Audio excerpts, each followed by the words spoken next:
Hello. Wow. Xin chào anh em. Ôi trời ơi, mấy hôm nay không lên clip. Mấy clip tôi view quá. Ôi, hôm nay mình sẽ tiếp tục gọi là ok. Cái con thú mỏ vịt, cái con chuột trụ mũi mềm hôm qua mới đi cứu được ấy. Ở tập trước là tôi đã cứu được 2 con chim không ạ? 2 con chim to lắm. Trời ơi, đúng là chim của tôi to lắm không? Ấy vừa mới nói phát con chim mới xuất hiện luôn này. Hôm nay tiếp tục là tôi sẽ đầu tư thời gian là đi làm nhiệm vụ chính tuyến. Nếu không mình làm mấy cái nhiệm vụ phụ nó miên man quá.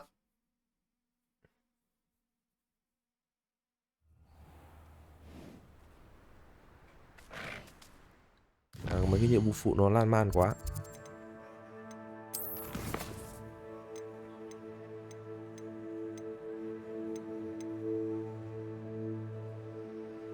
Cây cỏ xiết. Cái cây cỏ xiết này mình trồng chắc là được rồi này. Trả cái nhiệm vụ này này.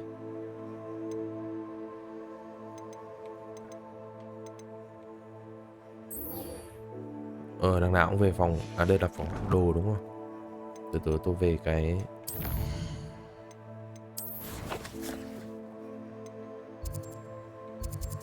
ôi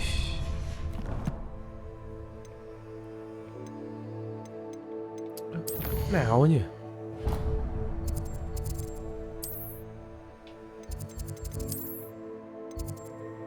Đây, về đây lấy ấy đã. Lấy cái gì ta? Lấy cái cây cỏ xiết đã.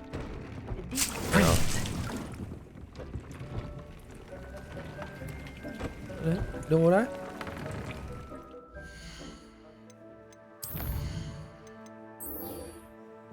Rồi, Return gặp giáo sư xinh đẹp Garlic. Học phép mới. Giáo sư Garlic ở chỗ cái vườn cây đúng không? Cái vườn cây nó ở cái chỗ nào ấy nhỉ? Sao nó không hiện ấy nhiệm vụ đó cho mình nhỉ?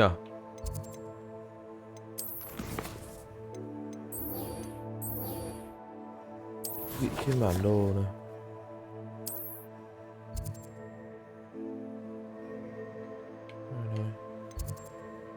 Không phải là không định vị. Mắt kém nhìn không hết. Khổ thế. Hắn 30 tuổi rồi.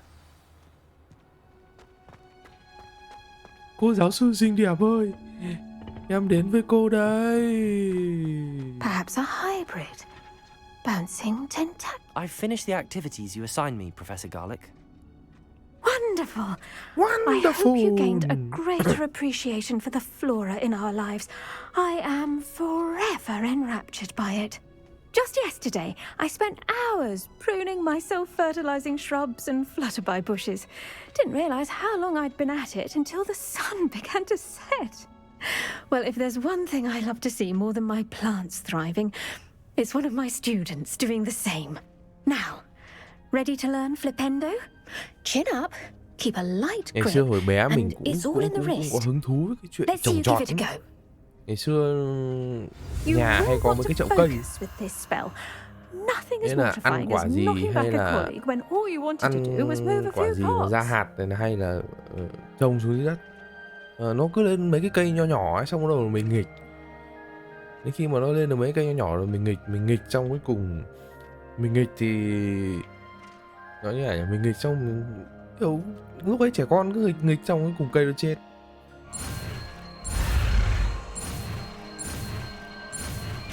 Rồi, Flipendo. I pressed ominous regarding Salazar Slytherin's scriptorium. My efforts were in vain. Meet me outside the Slytherin common room. We need to talk. Bùa lộn ngược giống như Asio. Bùa lộn ngược giống như Asio. Bùa lộn ngược đâu? Đây, cũng là thần lực. giống nhà sơ ồ nhưng mà sẽ làm đối thủ lộn tóe loè. Cái này áp dụng cho đánh nhau là hợp lý này. Flipendo, Levioso, Natural. Confringo. Now, where was I? Oh, yes. The greenhouse won't keep itself. Professor, I was wondering where you're from. À, What's your background? Oh, how nice of you to Khỏi nhà. ask. Well, let's see. I grew up in cô London, right on the quê Thames. cô ở London à? That sounds lovely.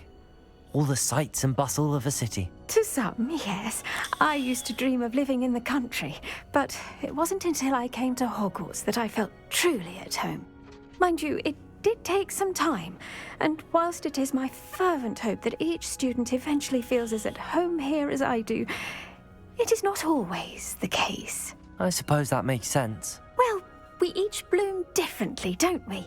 Some of us, like Devil's Snare, thrive in the shadows, whilst others crave the attention of a bouncing bulb. And we each grow and thrive according to our own plan. Oh, I was terribly nervous when I arrived at the castle. You see, as a child, I knew nothing of witches or wizards. You can imagine how astonished I was to receive my letter from Hogwarts. I spent a good deal of time alone in either the greenhouse or the library my first days here.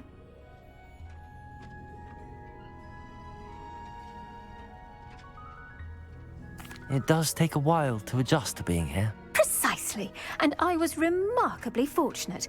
In fact, a seventh year took me under her wing during those first days. She remains one of my dearest friends. How fortunate. I was indeed. I dare say you'll find that the friends you make here at Hogwarts will last a lifetime. Now, I'd best get to my recent delivery from the Magic Neep. Mr. Teasdale promised me quite an assortment of seeds this week. Lovely to see you.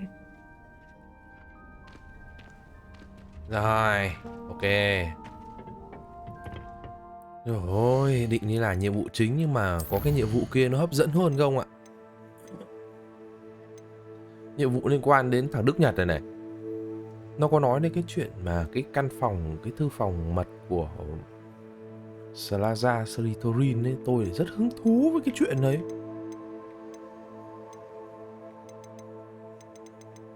Cứ đi tìm thằng bạn này. Biết đâu chỉ nói chuyện suông thôi. Cũng nhanh.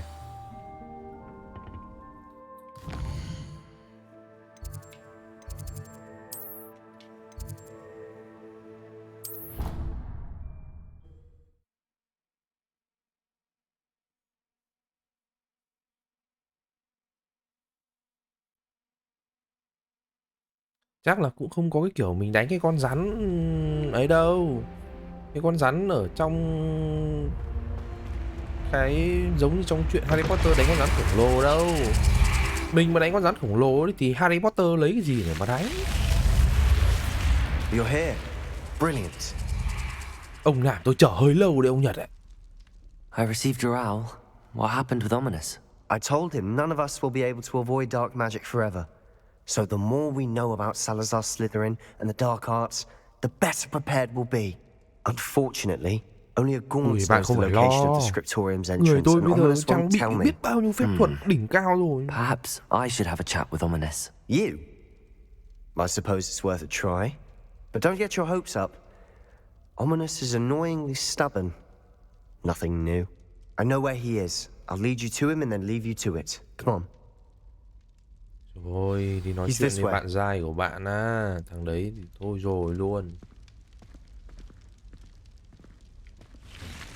Nó cũng dị, mặc dù biết là hoàn cảnh gia đình của nó oái oăm ấy, nhưng mà Keep an eye out. Never know who's watching. Although that hasn't có stopped us tài thì lắm before. tật bạn ạ. Strictly speaking, it has. We were caught. Damned poltergeist. Such a nuisance.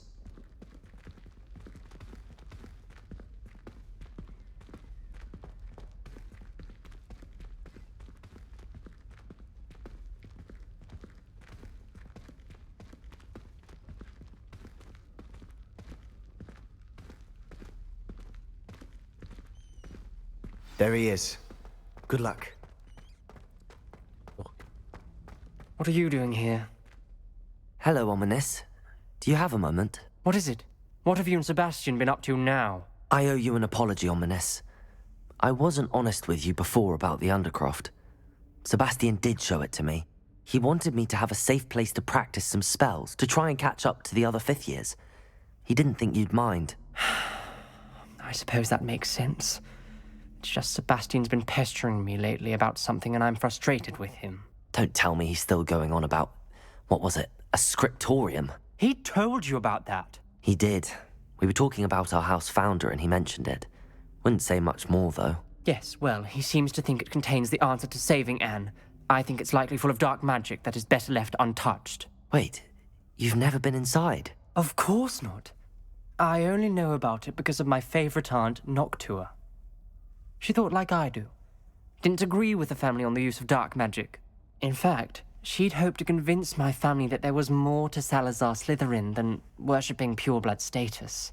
She'd heard of this scriptorium and thought its contents might shed some light on him. She even found the secret entrance in this very corridor. She wrote regularly to my father about her efforts to gain access, and then she simply vanished.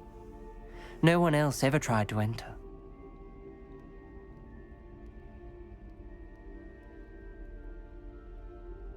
Dì ấy thường viết cho cha tôi về tìm người nào đó.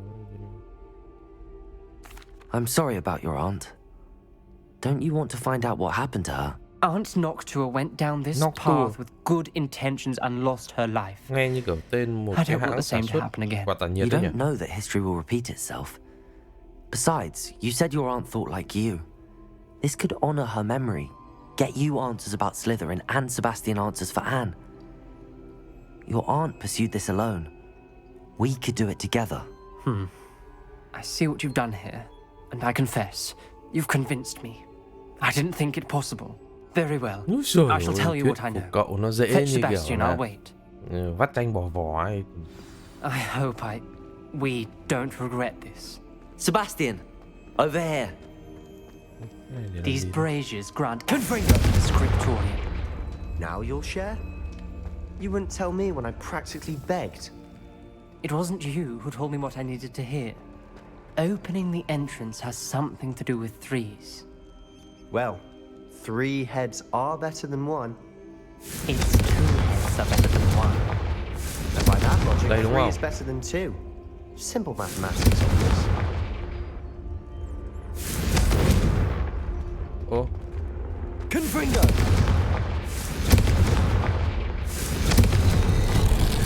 Something's happening. I hope we're ready đi for đi đi this. đi các bạn ơi.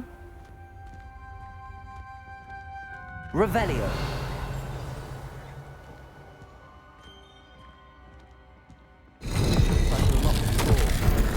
Ta phải chứng minh quan điểm của mình. Chúng ta không cần sử dụng nghệ thuật hắc ám như những gì gia tộc ta yêu cầu. Khi ta tới thư phòng, ta thấy rất nhiều khía cạnh khác của Salazar Slytherin hơn những gì chúng ta vẫn tưởng. Ta đã viết cho anh trai. Anh ấy giờ đây đã biết hành lang dẫn vào trong đó. Không có lối đi trực tiếp để đến được thư phòng. Đó là một mê cung với rất nhiều thử thách cần vượt qua. Ta hy vọng anh trai có thể đi theo chỉ dẫn và chúng ta... đây là thư của dì của thằng cu kia để lại. Signed by Noctua Gaunt. Ở đây có một cái Gaunt. Ominous. Your family. phép sửa chữa. Reparo. Xem nó là cái gì. The rubble formed a relief of a person facing a snake. That must be the voice I hear. The voice is ancient. You hear a voice. It started when you repaired that relief. I hear a whisper saying, "Speak to me." I'm a parcel mouth. I can hear Tôi là and một speak xác. to snakes. Nearly all known parcel mouths are descended from Salazar Slytherin. I wish all Slytherins could talk to snakes. You might not want the ability to speak parcel tongue. It's often associated with dark wizards. I haven't spoken it in ages, but I'd wager if I speak it now, the door will open. I'm hoping you're having second thoughts. Ồ.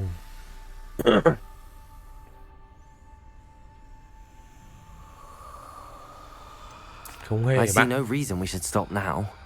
It's ironic. When I left home, I vowed to leave the dark arts behind, and yet here I am.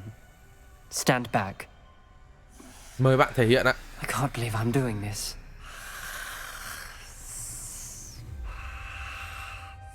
Ui, It cái tiếng này worked. tôi nghe đi suốt bạn ạ. Ominous. You possess a rare ability indeed. Between the two of you, I'm starting to feel left out. Between the two of us. Never mind. There's no clear way forward. Like a maze. Con rắn ở đây. Salazar Slytherin most likely wanted this to be difficult to solve. Đây là hơi tối các bạn ạ. Để tôi thắp cái đèn cho các bạn nhé. Lumos. And there's more than one gate ahead.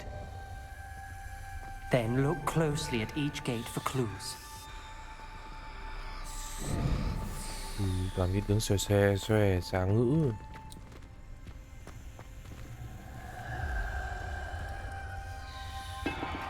Okay.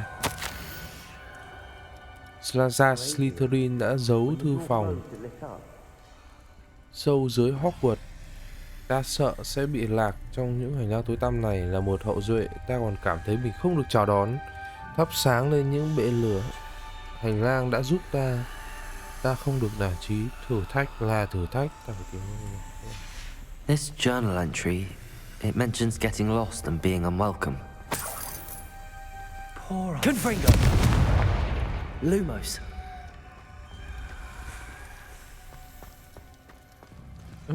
Bạn ơi, bạn đâu rồi? The dial requires focus. Aunt Noctua said the same. It may take practice to solve it. Sao lại linh ta linh tinh vậy được? Be a match to the symbol. Matching the symbols did open it. Was about to do that myself, but you got to it first. Nice work. Từ thế ở đâu cũng có một con rắn mà. Hả? Another gate. Seems Slytherin like to play games. Must run in the family. Look in a mirror, Sebastian.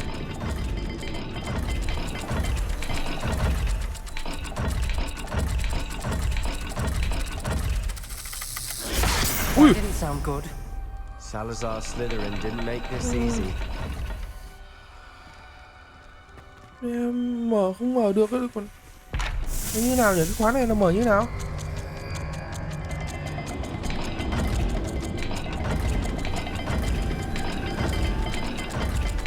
Nó tự nhiên xoay lung tung được.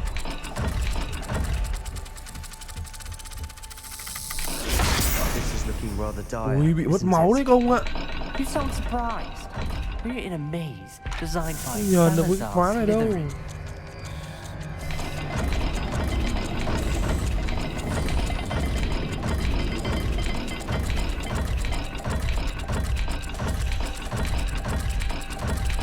Cái này phải mò rồi. All the gates have symbols, and there are symbols on the dial.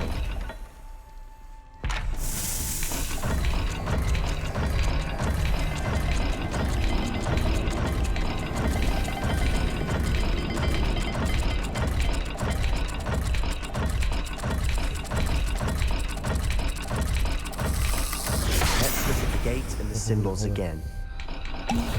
Từ. À đây. Trên tròn dưới rắn. À cứ đi mò. Đây.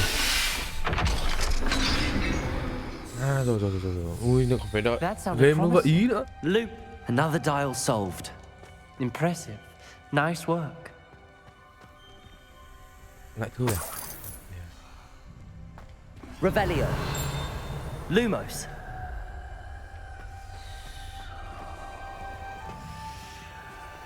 Confringo.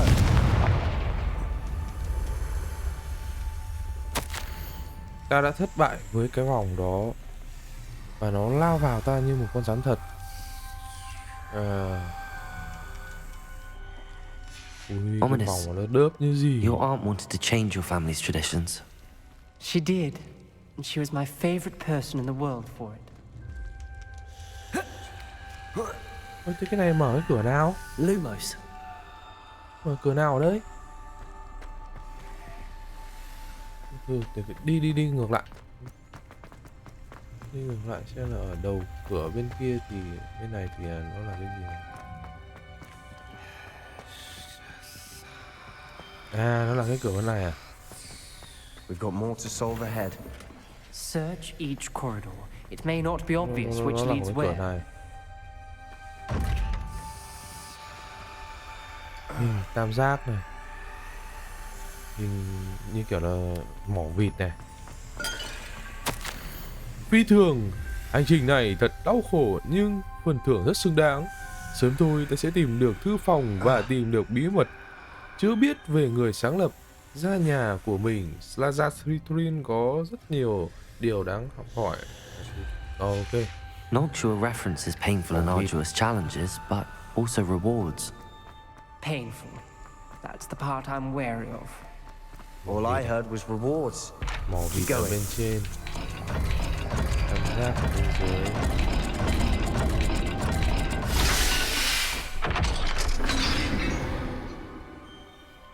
Excellent work. We're another step closer to the scriptorium. Lumos.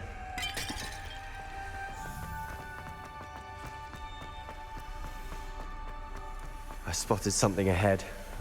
Looks troubling. This whole place is troubling. Revelio. For my aunt's sake, we cannot Lumos. stop now. Ui, lại cửa gì nữa kìa các bạn ơi. The gate! I think we're locked in. Again. Then Salazar Crucio. Slytherin is not yet finished with us. Crucio, mình có cái phép Crucio à?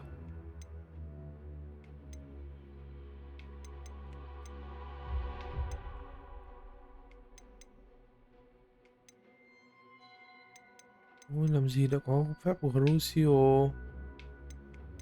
Crucio là lời nguyền mất dung thứ này.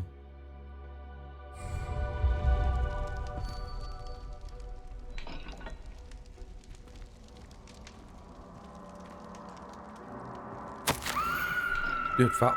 Ui dồi. Ui, có cái tiếng. Ta đã bị kẹt.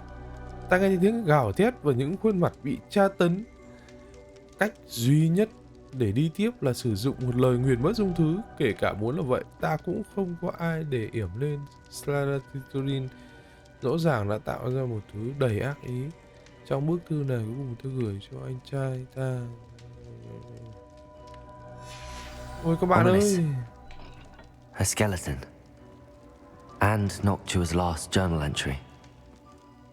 She mentions being trapped here, blocked by an unforgivable Cái curse. gì bạn múa vậy bạn? This is where she died. This is where we'll die. I shouldn't have listened to either of you. Ominous, I'm truly sorry about your aunt. But I know what to do. It's going to be difficult. Biết rồi bạn ơi, kẹt con mẹ nó ở đây rồi. Làm gì có thằng nào ở đây biết lời nguyền mất dung thứ. You said you know what to do.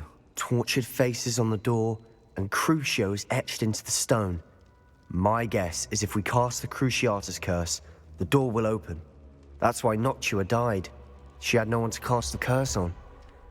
Ominous has the most experience with this. He should cast it. You seem to be in Ominous's favor. Will you ask him about this?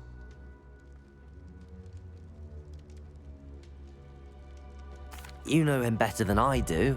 Very well. Wish me luck. Wish we had some liquid luck. Ominous, I know this is the last thing you want to do. Yes, it is. I thought you knew me better. But this is different. Whoever you cast it upon would have agreed to it first. It wouldn't be an innocent victim. We have to open the door. The spell won't work unless you mean it. That's true of all unforgivables. If it must be done, then one of you must cast it. Ồ, rồi. What do we do now? Ominous is not going to cast the Cruciatus curse again. Ridiculous. As if dying in here is a better option than casting a damned spell. It's up to us. I can teach you Crucio, or I can cast it on you. Wait, you didn't say you knew how to cast Crucio? Because I'm not sure I do.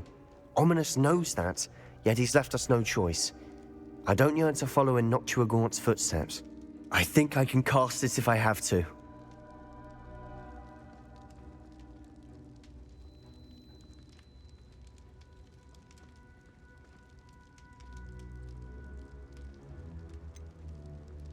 I want to learn the curse, but I won't cast it on you. You need to cast it on me. I Hy sinh shan't thì đóng vai forget người tốt this. đi xem nào. Đóng vai người tốt đi xem nào.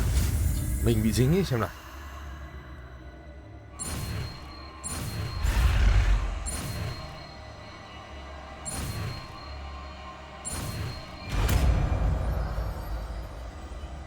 Crucio. Francio, Ready? Vio. I'm ready. Ô sao.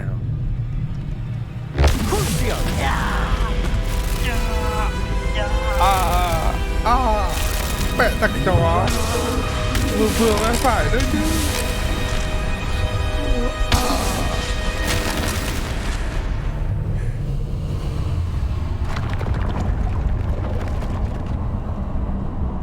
Rồi.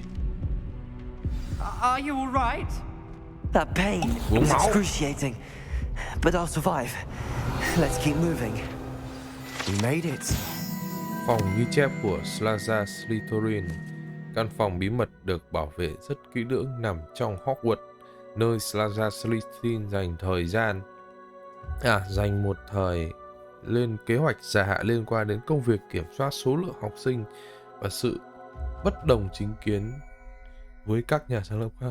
Found Salazar Slytherin's scriptorium. I can't believe we're here.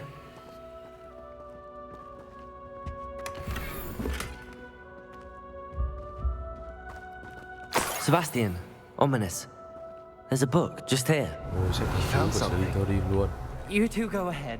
Let me know Ôi, what's quả in này it. chả I'll mấy chốc wander rồi trở around thành it. top 1 server rồi. Đệ nhất pháp sư.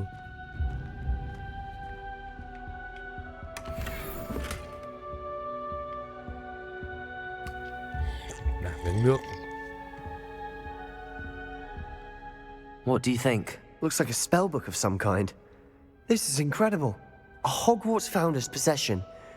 What an honor. Still can't believe Ominous never told me about his aunt and what she found. What will you do with Slytherin's spellbook? What I do with every book. Read it. Having professors as parents ingrained that habit early on. But I can do that later. For now, I say we explore this room. It's breathtaking. I've been getting an uneasy feeling about this place. We shouldn't linger here. Let's find a way out, please. I don't want to leave, but I owe you. Both of you. Without both of you, we'd never have made it this far. We were lucky. We could have died. We must swear never to do this again. Sợ rằng chúng ta sẽ không bao giờ có thể tiến tới một thỏa thuận. Ta không thể thuyết phục được bất cứ ai trong số họ. Ta đã từng hy vọng Gorick có chung suy nghĩ với ta I see a way out. rằng ông ta hiểu Best được news I've tại heard sao all day. học sinh cần có những tố chất đặc biệt. Nhưng ông ta đã sa vào quan niệm lố bịch rằng những đứa gốc Muggle bằng cách nào đó có năng lực như những người thuần huyết. Ông ta rất tức giận khi ta bày tỏ việc không hài lòng về những ý kiến đó, ý kiến mà ông ta không dám lên tiếng. Ta phát chán với những tranh cãi và không thể nào chịu được khi chứng kiến hành lang đầy những đứa trẻ giả vẻ, những đứa trẻ vụng về giả danh phù thủy hay pháp sư nữa. Dù rất đau lòng khi ta sẽ phải rời khỏi đây, ta sẽ để lại một sinh vật ngủ sâu trong một phòng chứa cho đến khi đánh thức bởi một kẻ có chung quan điểm với ta, một hậu duệ sẵn sàng đảo ngược lại các thiệt hại gây nên bởi sự bất cẩn của kẻ khác, một kẻ xóa bỏ những đứa không xứng đáng với Hogwarts làm dơ bẩn di sản của ta. Tức là ông Salazar Slytherin này, ông rất là bài xích với những cái đứa theo kiểu là không thuần chủng, có dòng máu không thuần chủng, nó có bố hoặc mẹ là người, hoặc cũng có trường hợp là cả bố cả mẹ đều là người bình thường, đều là Muggle. Và ông ấy để lại di sản trong phòng chứa bí mật, đó chính là cái con rắn to chứ là cái gì. Chắc chắn là con rắn rồi.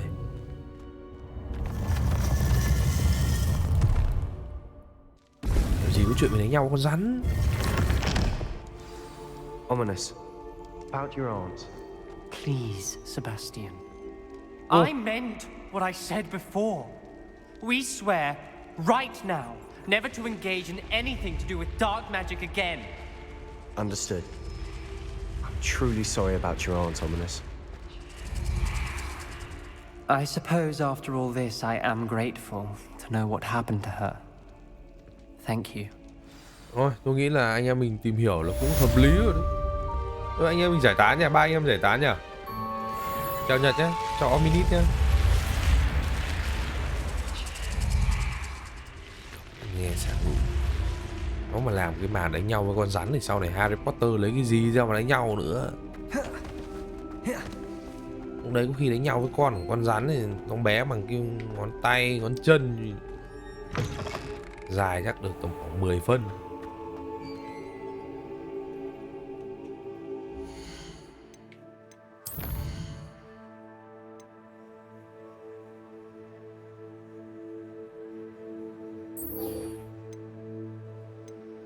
Rồi, đi là nhiệm vụ chính đi.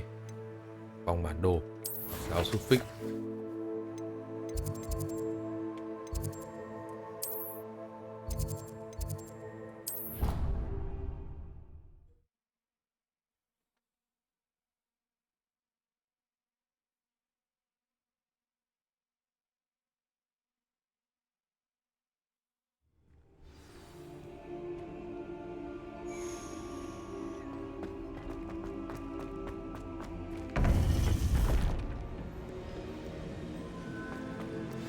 You would be wise not to underestimate this student. Their aptitude for magic is beyond anything I've ever seen, and I've been teaching a long time. It is a joy to have such a student. It can be. Các thầy lại khen em. There you are. I've received your owl. I was able to speak with Lodgok, the goblin I mentioned before. What did you learn? He and Ranrock were close once, but they had a falling out. You believe he can be trusted? He seemed trustworthy. Difficult to know, really. But Sirona Ryan trusts him. Well, that's something, I suppose. Supposing he can be trusted, will he help us get to Ranrock? I retrieved a stolen helm he hopes to return to Ranrock in order to regain his confidence. You have been busy. Let's hope your efforts result in our learning something about Ranrock's plans. Lodgok did mention that Ranrock is searching for something, but he couldn't say what. Perhaps that helm will yield some answers. Ranrock is searching for something. I feared as much. I've heard an unusual amount of activity, goblins and wizards, I surmise, when visiting my portrait at my castle. Rookwood Castle. Bản đồ này. My former residence, yes. That castle is also the location of your next trial. Nơi ở cũ của ta. Nhưng thầy không nhìn thấy gì chứ. You didn't see anything? Speak with anyone? I did not. In fact, I did not make myself known. I only recently returned there and did not recognize nor trust anyone that I heard. I stayed out of sight so as not to tempt my portrait's destruction. I'm sorry to tell you that Victor Rookwood, evidently your descendant, is a dark wizard in league with Ranrock. My descendant? A dark wizard? I'm afraid we've no time to waste. Despite the obstacles that clearly await you, you must get to Rookwood Castle immediately. Not only is it the location of the next trial, it is home to a source of power that would be devastating in the wrong hands. I do wish we had the luxury of time. However, I do not doubt your abilities. Find my portrait there as soon as you can. Very well, sir. I'm on my way. Best of luck. Thử thách thứ No hai. time to waste. I'll meet you at Rookwood Castle.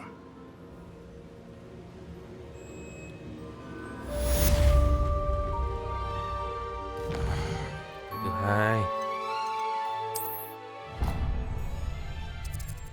Lâu đài Rockwood.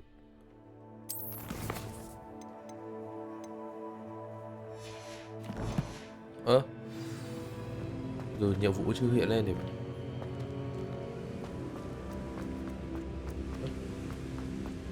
sao chưa hiện nhiệm vụ lên vậy?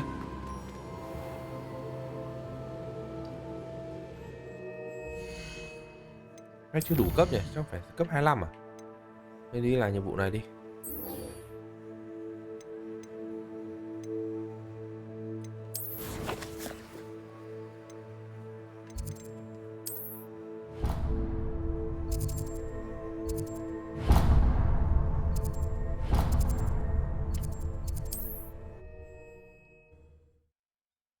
Chắc là phải đến cấp 25.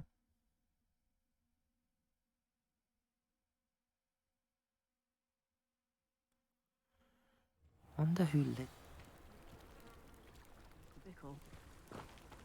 Phải đợi đến sáng. You are here. Good. Netiosa. Is this Mr. Bickle's home? I believe so. He supposedly has evidence against Harlow. We need to speak with him. Where are you, Archie? Từ từ. Xem cái khóa nhà này là cấp mấy đã? À, cấp 1 mà được. Hello, mà được. Hamura.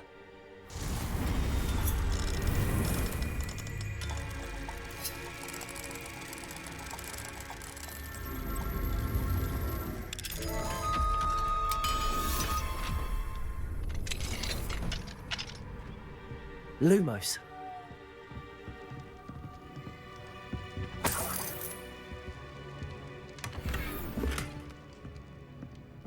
Revelio.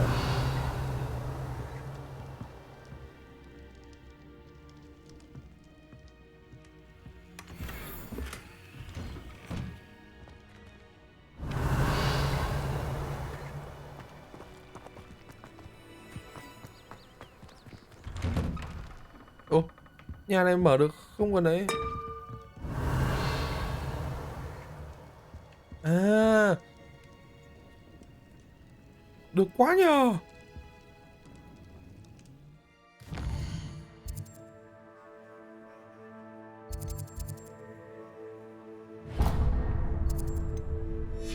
Ơ, sao không đợi được à? Ồ, cái nhiệm vụ này phải làm ban ngày rồi nhận rồi, lỡ không ấy được rồi. My Revelio. husband. What will I do?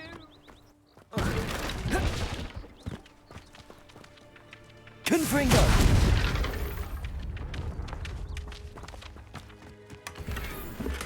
Revelio.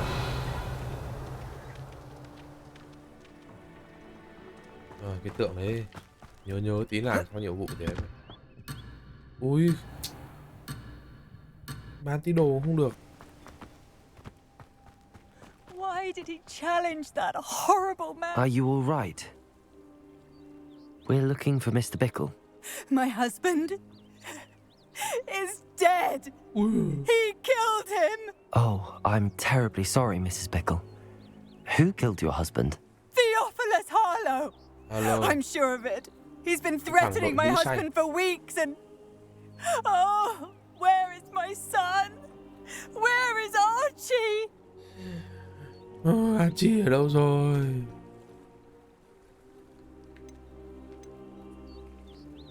He must be around here somewhere. When did you last see him? Archie was home with his father while I was out. His satchel's missing. Hopefully he's just gone wandering, as he's prone to do. I hope he wasn't here when Harlow... when my husband... Do you know which way Archie might have gone? He has a little hideout in the forest south of here. He never wanders far. But if he witnessed Harlow doing something to his father, I'm afraid to leave, in case he comes back home.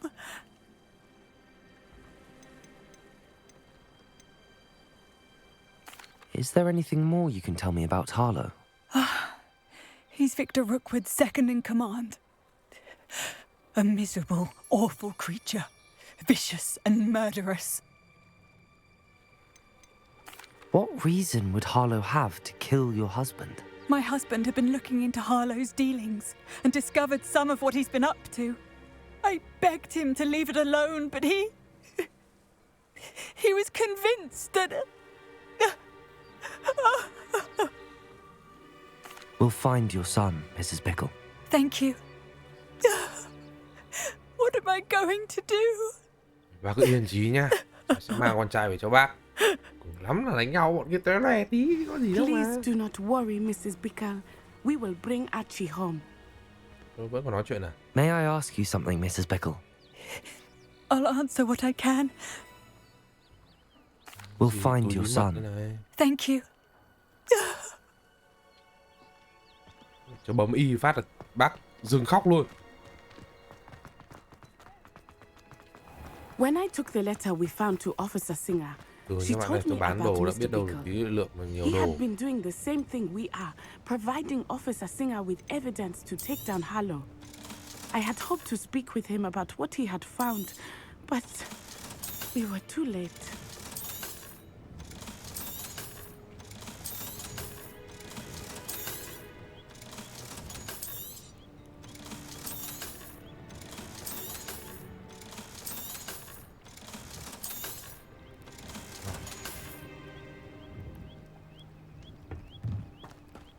Đi thôi. Get go, get go.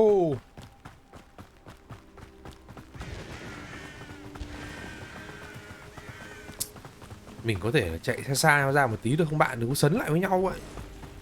What did Officer Singer say about the letter you brought her?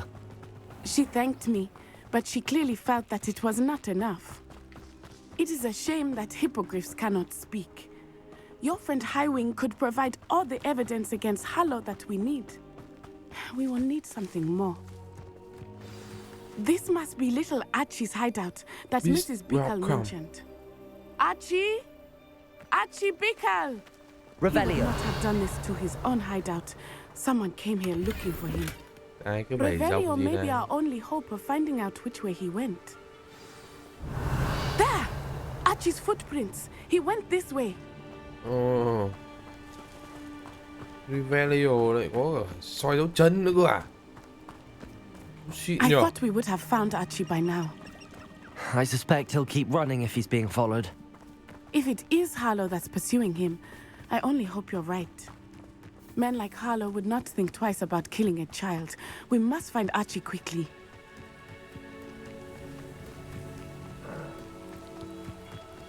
Ơ, Wolves! Prepare for a fight. ôi, mấy con sói gì. Lumos. Leviosa. Potato. Arresto momento!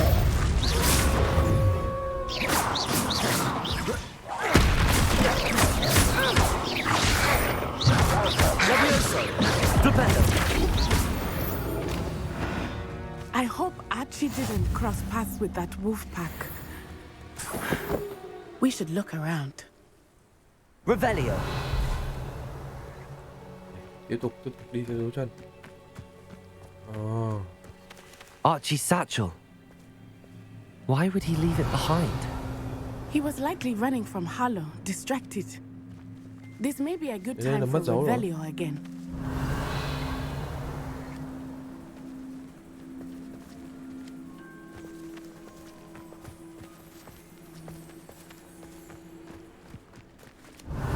Archie went this way.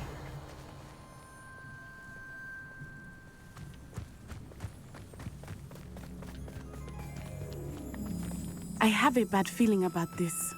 Harlow must have a reason for pursuing Archie. I wonder what Archie saw. I hope he didn't see Harlow kill his father. He would never overcome it. At least not in any way I can imagine. Khó thật đấy. A fork in the road. We will need Revelio again. Revelio. Đâu nữa?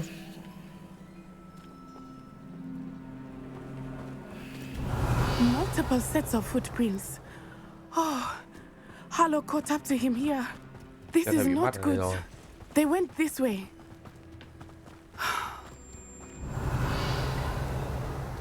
Ô. Từ từ bạn ơi, để mình rút túi ra, mình có tí việc.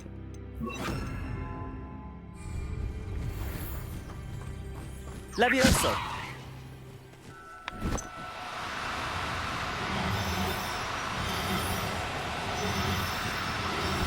Ôi, ma phong bão.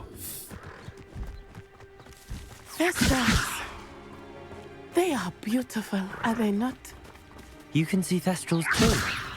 I witnessed death when I was 9, so my first thoughts were shortly thereafter. I found comfort in it. I still do. I think those of us who have witnessed death deserve some comfort.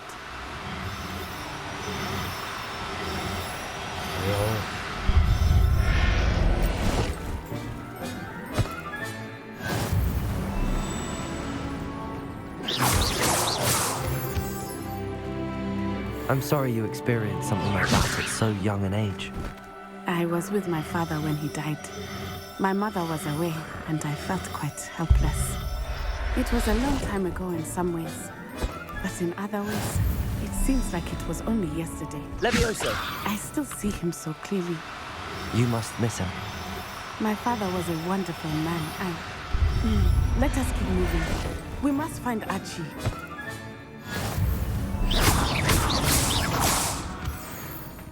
Đi tiếp. Revelio!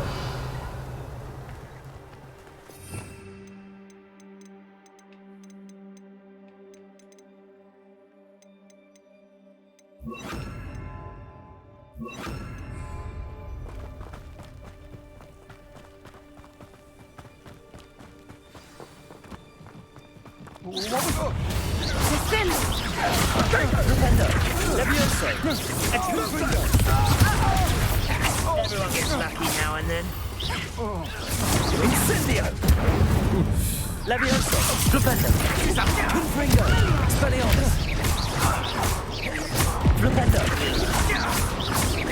Levioso!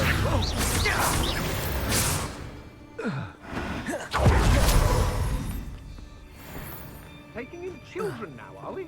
Better not be expected. Flipendo! Levioso! There can be no mistakes.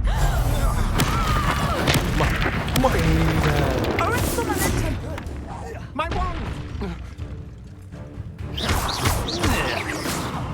Barely felt back at all.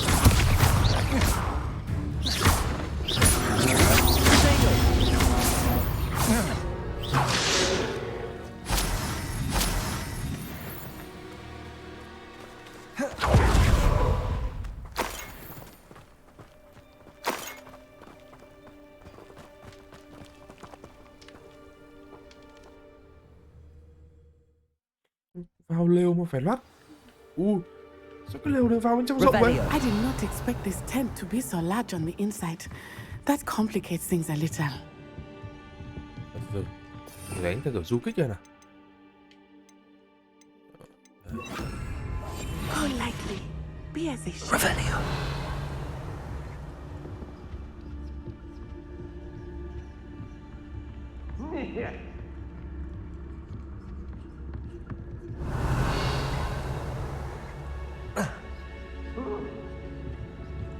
You don't think he saw it happen, do you? He's just a child. We should release him. This is the sort of thing that could draw unwanted attention. Petrificus totalis!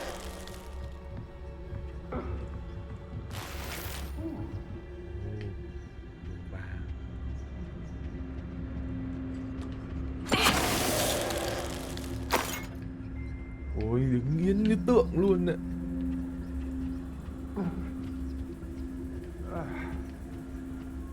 Revelio!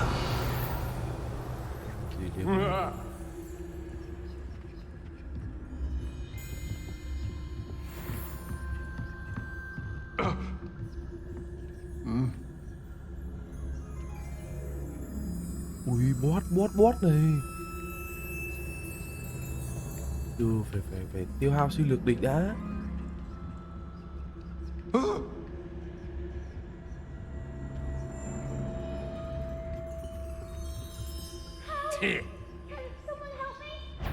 Petrificus totalis!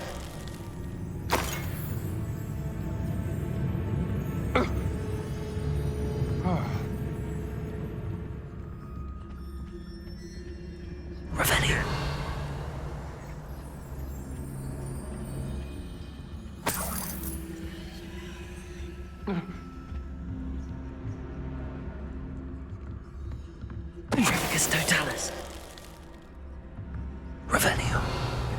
tiếng được không?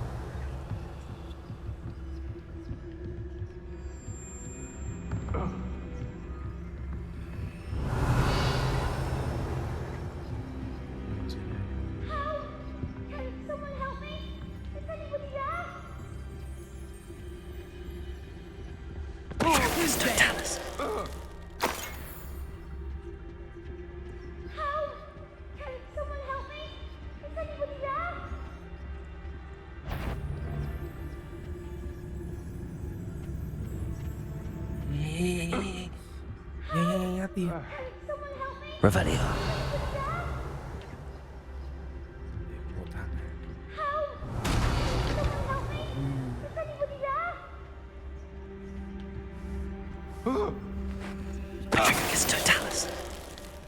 Tí thì bấm nhầm nút X ạ. Revelio.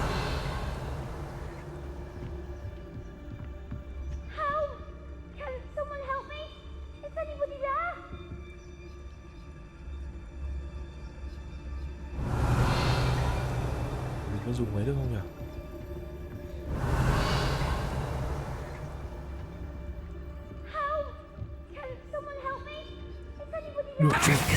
Ui, They got what they deserved.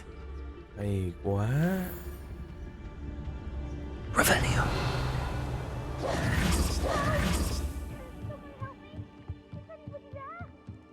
Revelio.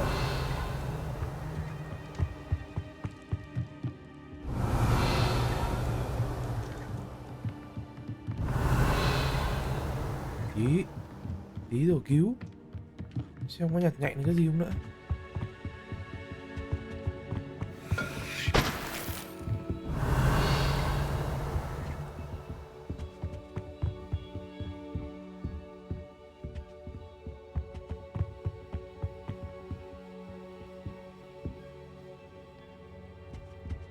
Ôi, đột kích vào hàng địch. Trời ơi, không để lộ. Revelio. Tiêu diệt kẻ thù khét tiếng chỉ trong vòng một đốt nhạc.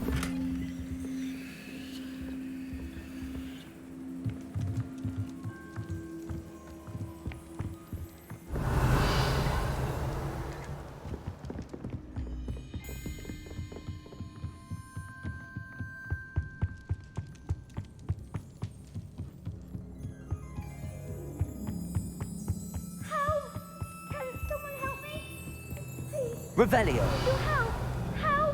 Hay đến cứu đây. Archie Bickle. How do you know who I am? Your mother sent us to find you. Oh, I'm so glad to see you. Not too loud, Archie. Sorry. We need to get this open. Alohomora.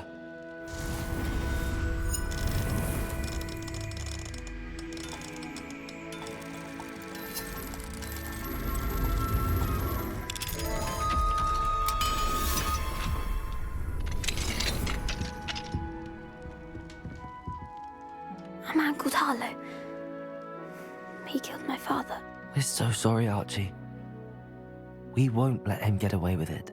But first we need to get you home to your mother. Thank you for saving me. We wouldn't have it any other way, Archie. Now let's get you home. We know a safe way back.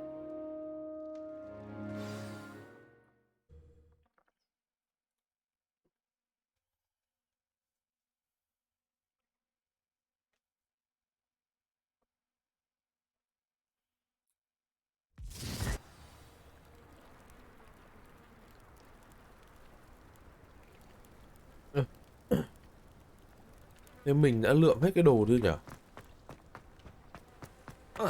Oh, Archie, you're here!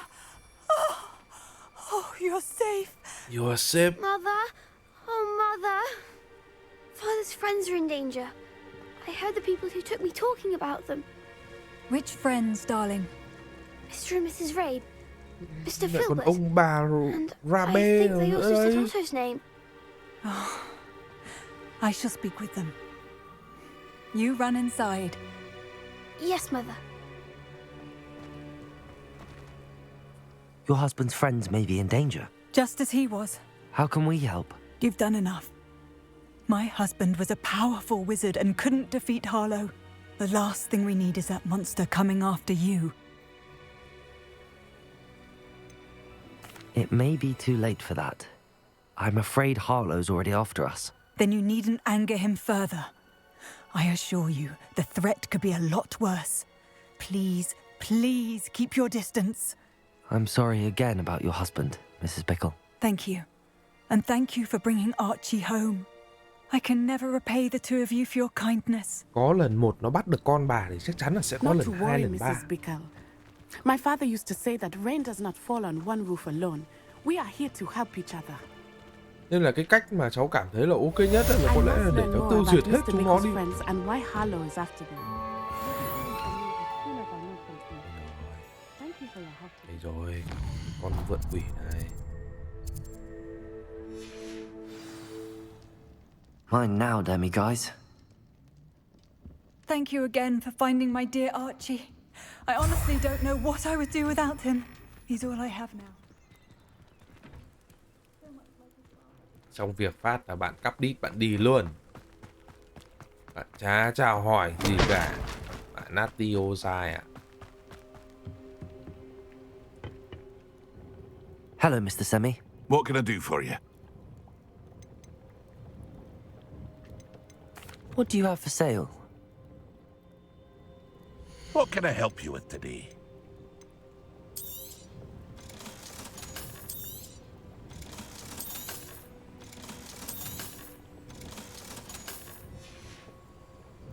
I hope to see you again sometime. Từ từ. Sao lại có lời đồn? Hello, Mr. Semi. What can I do for you? Any whispers going about the town?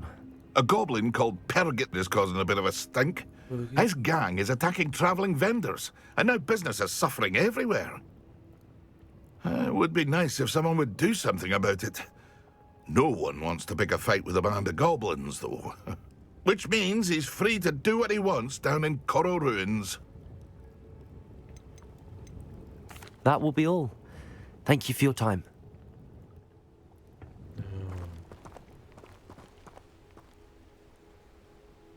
Mình vẫn cay cái thử thách Merlin thế nhỉ. Đây rồi. Đây rồi. Chắc là lên cấp thì mới được. Mình, kỹ năng đúng không? Kỹ năng mình sẽ tăng vào cái kỹ năng lén lút này. Giảm đi. Đây, vừa dùng vừa chạy này. Vừa chạy vừa dùng này. Hay là mình tiếp tục tăng vào kỹ năng với nhau nhỉ? Cốt lõi.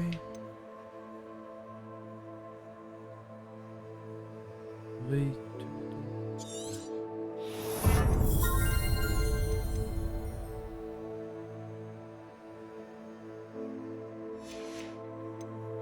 Rồi đã mua thì mua hết đi. Cho nó trọn vẹn luôn một nhánh này đi. Rồi. Cốt lõi, ok. Mình sẽ mua full nghệ thuật hắc ám. Bậc thầy Crucial.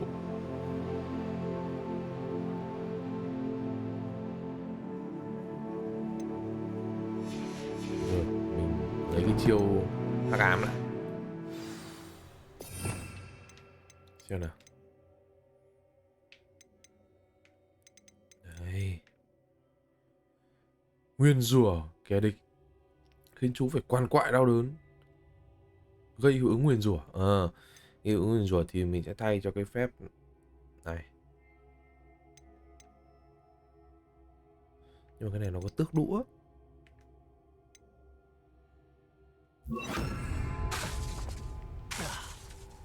Cái này lại phải. Sao lại gặp giáo sư ở Hogwarts? Sao không đi luôn hả thầy? Này là dịch nhầm ấy chứ.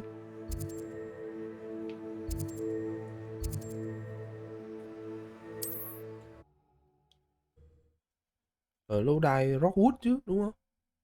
Sao lại là Hogwarts? Đi làm thử thách nào anh em ơi. Tôi có cái phép lời nguyền bất dung thứ rồi. Đấy, đây này, gặp giáo sư Fix ở lâu đài Hogwarts này, đâu phải đâu, lâu đài Rockwood chứ. Ủa? Rồi. Ah, there you are. Thể hiện đẳng cấp luôn.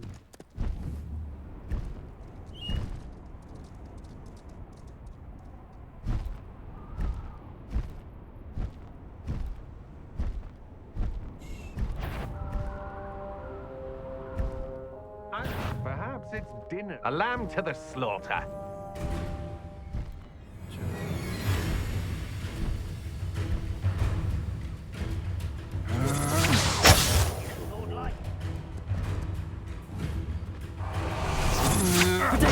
Novice luck. Confringo! You won't know this one. You're in Stone Goblin Home. Well, their goblin home, but then it was ours. Confringo!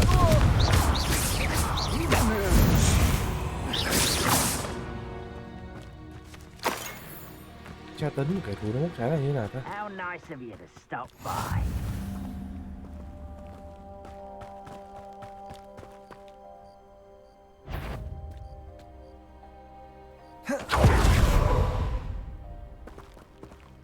Mình thích làm cái trò lén lút hơn đấy.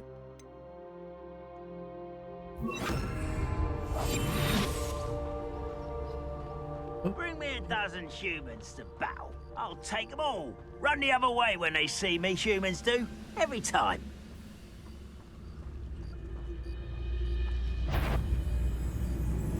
Someone there. Over here.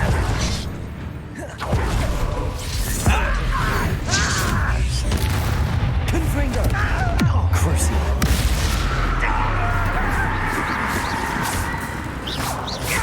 Ok. Wow, quả lời huyền hay thật. Quả lời huyền làm vô hiệu hóa đối thủ luôn đấy. Nó vừa vô hiệu hóa đối thủ, nó vừa vô hiệu hóa đối thủ này. Nó khác gì tước đũa đâu. Còn hơn cả tước đũa chứ, nó làm đối thủ đau đớn, nó còn đốt đối thủ nữa chứ.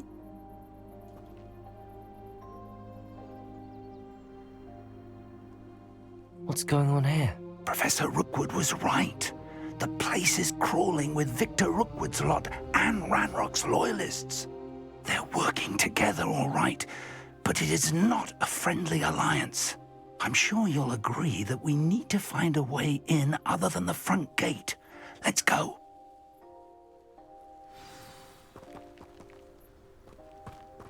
Ê, mình có chơi bài lén lút không thầy? Hay là mình đánh giáp lá cà luôn thầy? Nhau nó bắt đầu thích cái trò lén lút rồi đấy. Đấy, nãy đêm qua này em đã dọn đường trước chỗ này rồi này. Để thầy đi cho nó mát. You can't stop Ranrock's rebellion. Ôi, bọn này có cái sức mạnh đỏ này. Ui, súng à? Đi ở vô cực.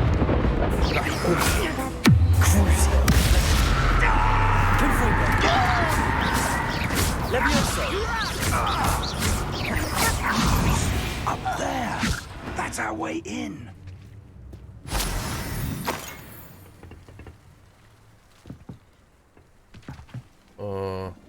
Levioso.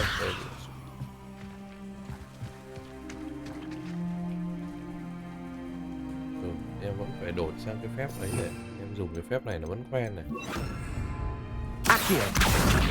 Wingardium Leviosa. Nó dùng luôn cả cái Leviosa luôn rồi. Dựng cái này có khi dễ lên đấy.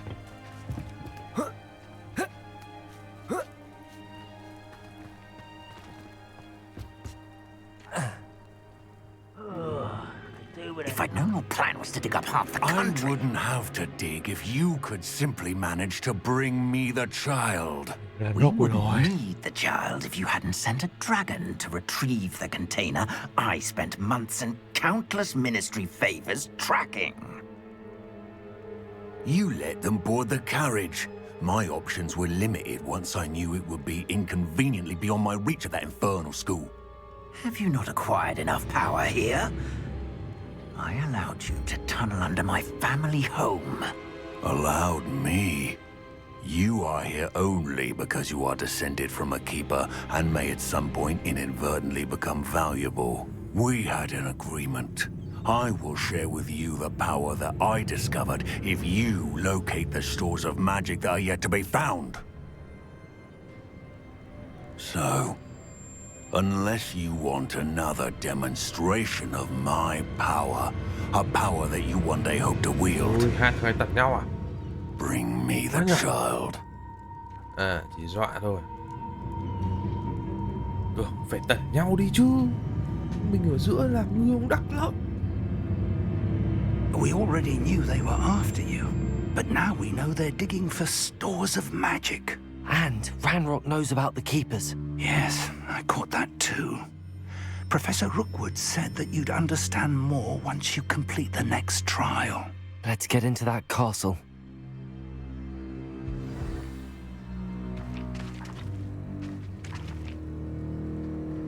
Revelio. Ở đây có nhiều đồ lắm thầy ạ. Tranh thủ tham lam tí đã thầy ơi.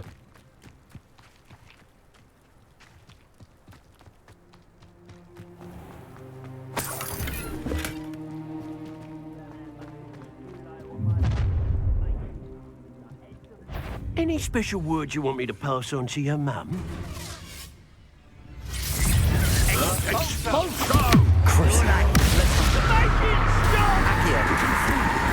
Try to make this too easy for me.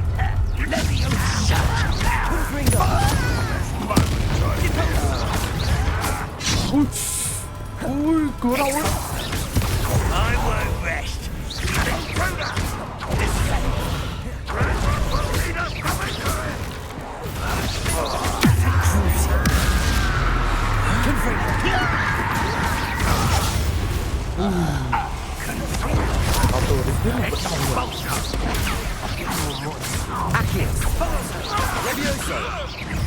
I'll get you for this! I've never seen such magic. A lamb to the slaughter. Accio.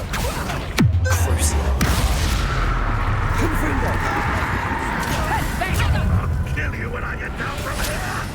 Accio.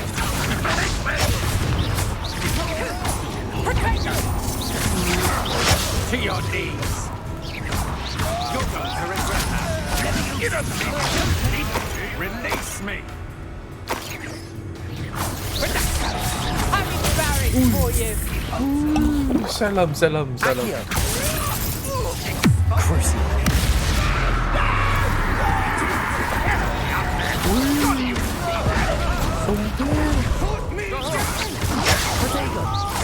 Accio.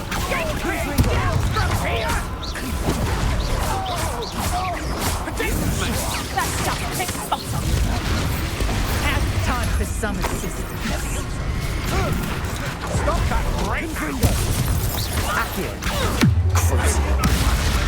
I've had enough. Accio.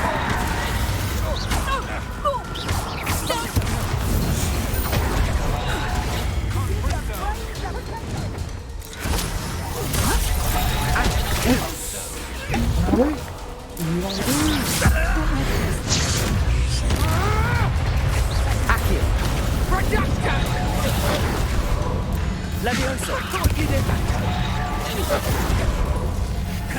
Accio. Huyền bất đúng thứ.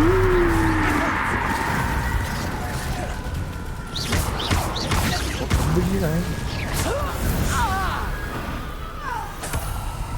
À, đang đi lượng tí đồ ạ.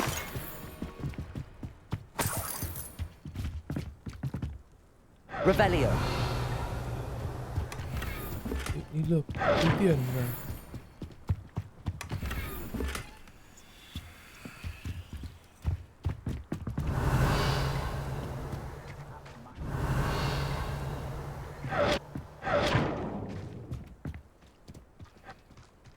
Có một cái dương ở bên ngoài.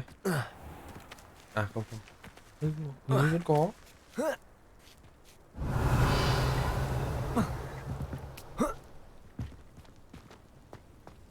Đây là cái gì? Từ từ thầy chờ em chút nha. Accio. Wingardium Leviosa.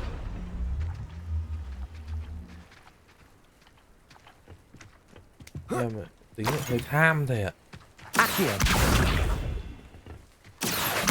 Wingardium Leviosa.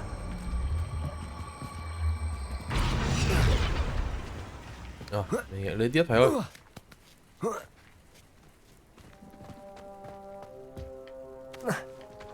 Revelio.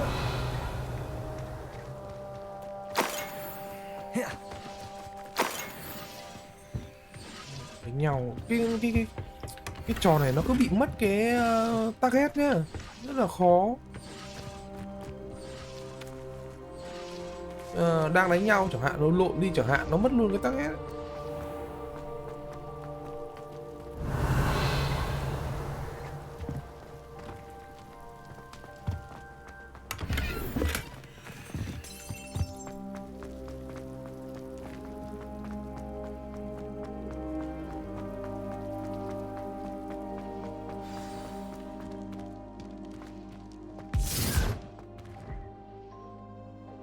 Thì straight phát vậy.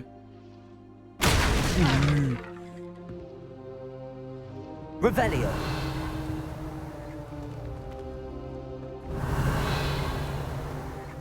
I suppose that's the quick way down.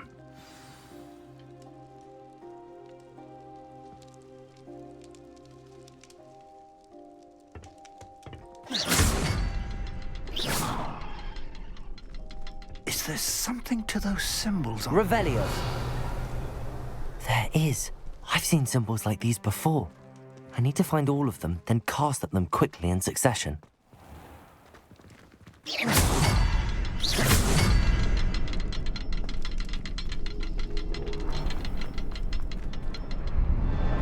Hiểu à? Revelio. 1, 2.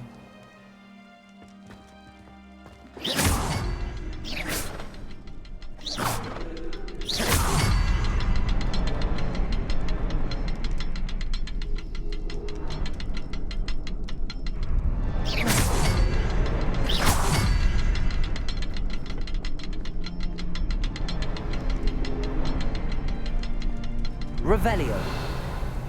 Thiếu à? À đây. Confringo.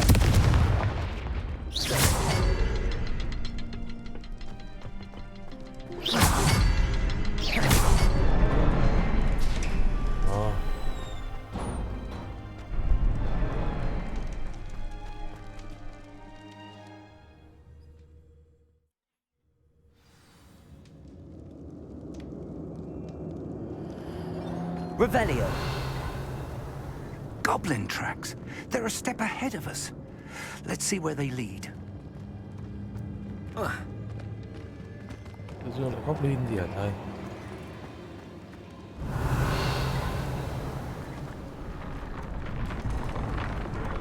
This must be it. The store of magic and the source of Ranrock's power. It looks empty. If they've taken all of it, why are they still here? Ranrock said there's more to be found, and if he's right about that, it may or may not be located here. Revelio. Wherever it is, we need to find it before they do. Where is that portrait? I heard something. I was hoping that was you. Charlie Rockwood à?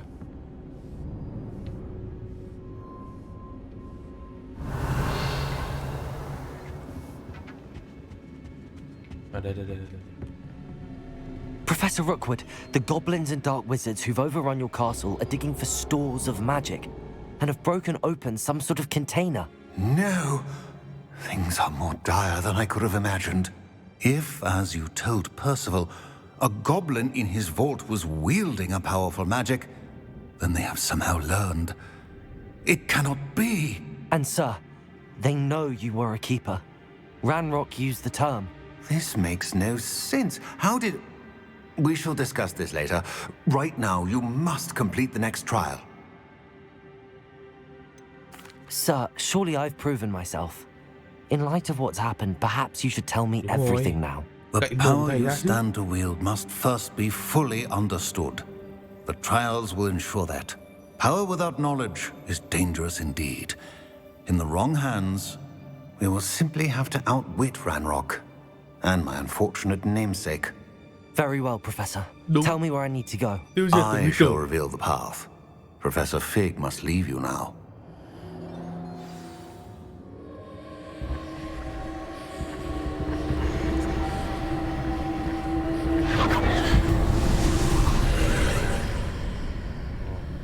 Tiêu diệt thằng nghịch tử.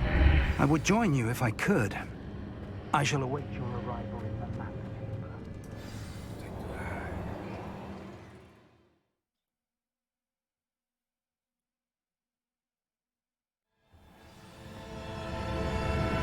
Không sao, tráng lệ đây. Revelio.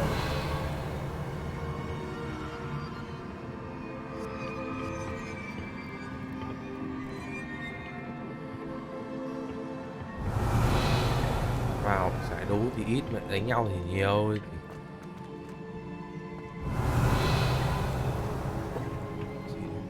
Confringo.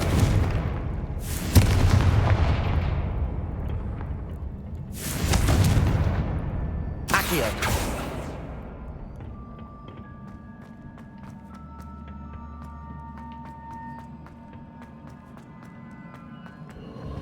Revelio.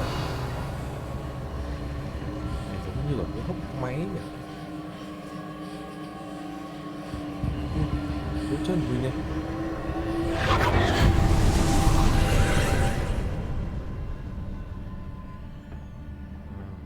Cái kiểu với cửa à.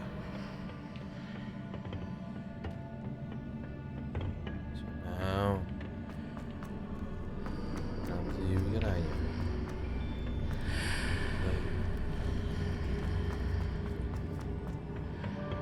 Accio. Wingardium Leviosa.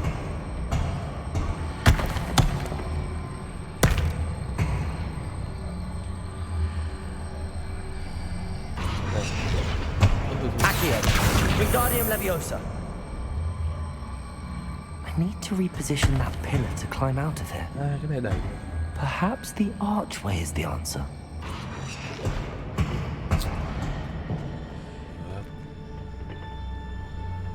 Đi qua cổng.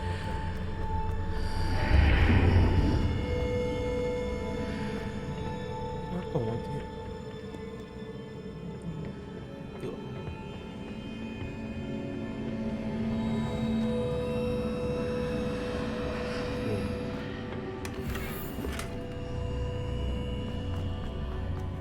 Vẫn là phải ấy đúng không?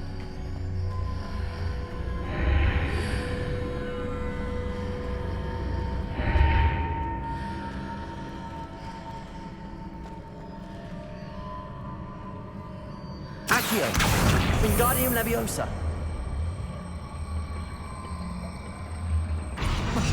Đặt ở đây chẳng hạn.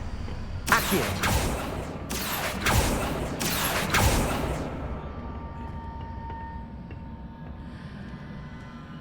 Revelio.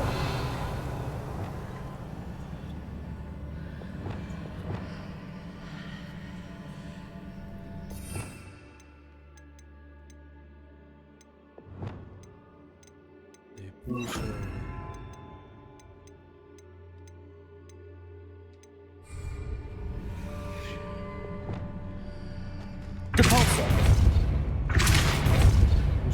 Không gì chuyện thế nào.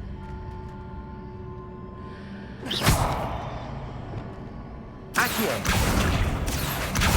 Wingardium Leviosa.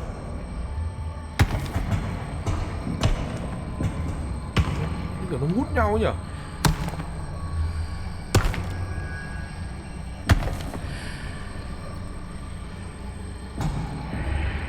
Ô.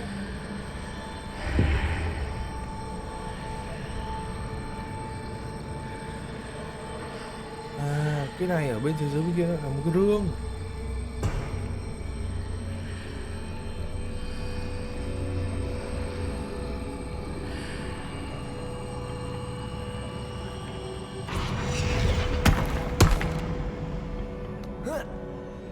Ý là mình cần hai cái để nhảy qua như nào nhỉ?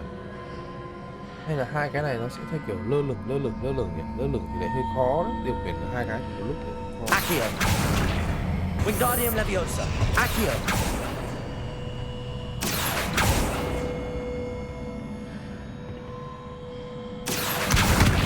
Leviosa.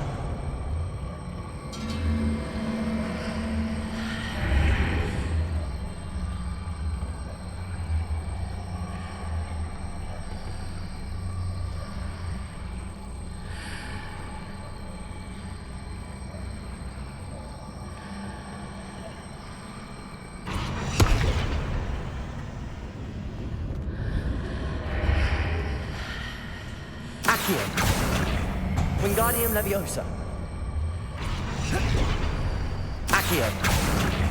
Wingardium Leviosa. Hình dung là nó sẽ đẩy ra. Cái này nó đang là cái viên này đúng không? Là cái viên này ở đây này. Đứng ở đây mình sẽ kéo nó ra này. Accio. Wingardium Leviosa.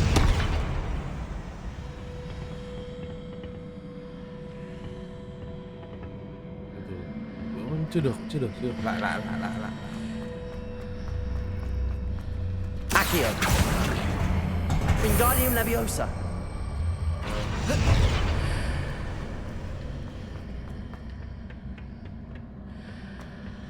Kéo lên thẳng chỗ này luôn này.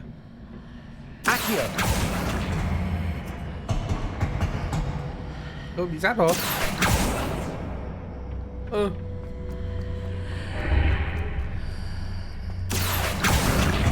Wingardium Leviosa.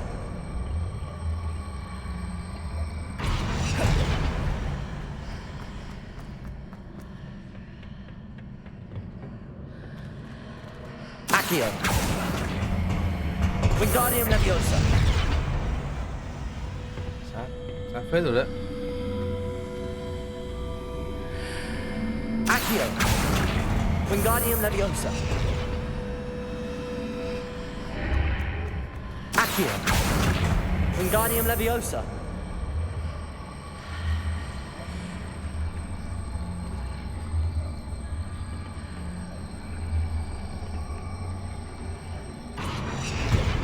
Ui, nó rơi vào đầu rồi. Accio. Wingardium Leviosa.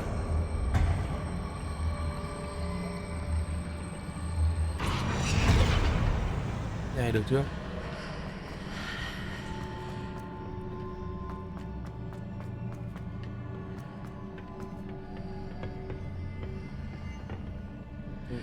Này cái lan can lại không nhảy ra được.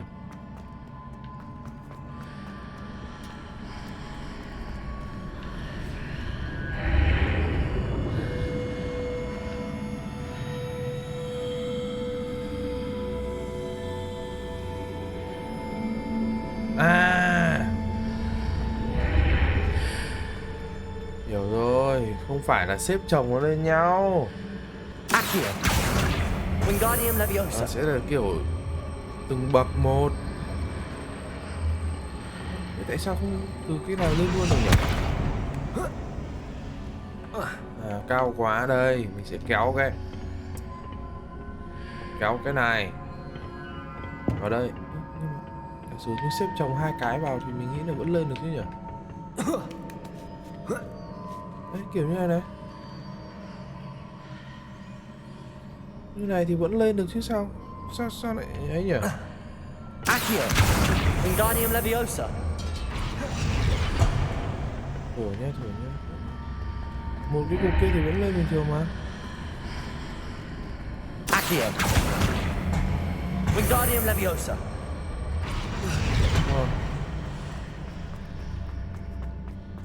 Một cục này thì vẫn lên bình thường sao nhỉ? Accio. Wingardium Leviosa.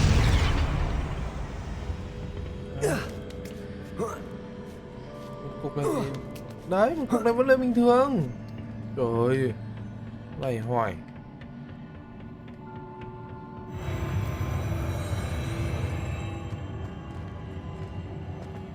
Revelio.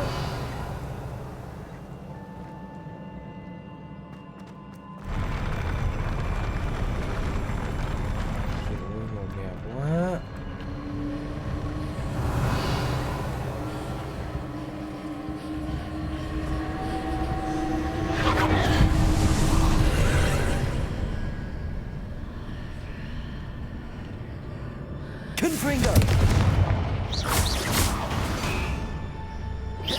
That pillar is blocking the path.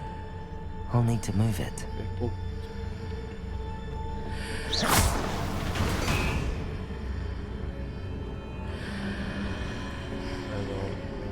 Accio! Wingardium Leviosa!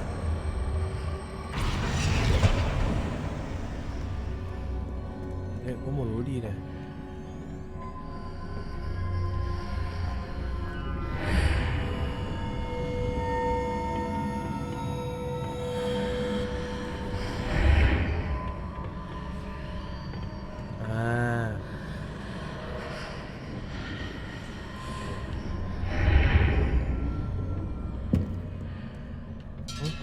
Mở được bên này.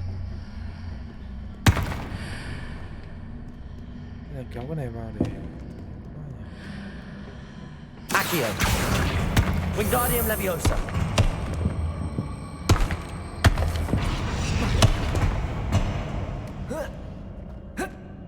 không nhảy qua được.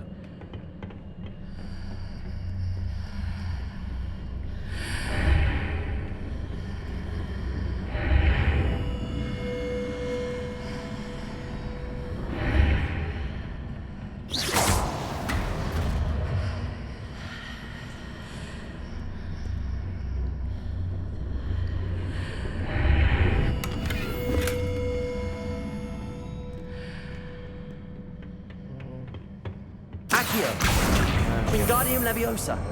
Accio. Lấy đúng không?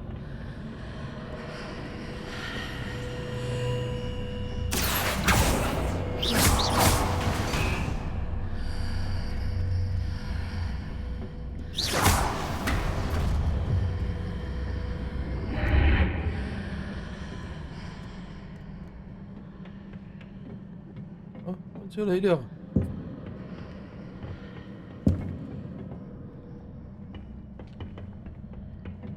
Accio.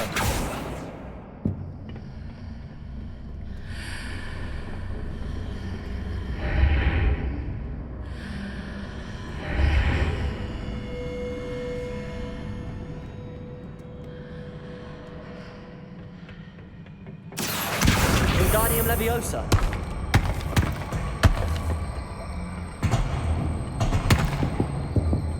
Bay qua đây được không?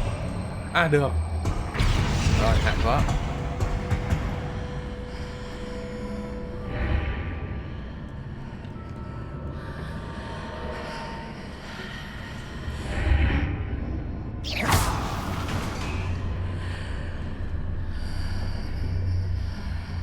Đây. Đây đúng không? Không hả?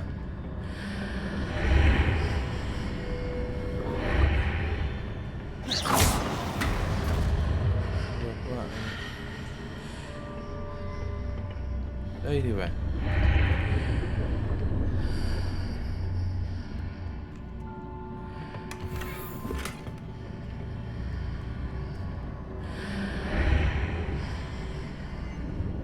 Đi tiếp thôi. Revelio.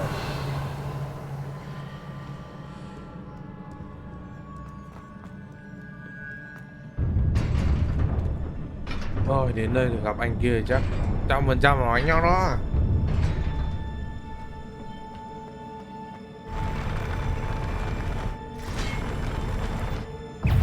Accio. Crucio. Confringo.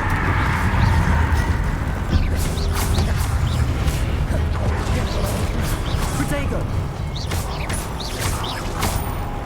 Accio. Leviosa.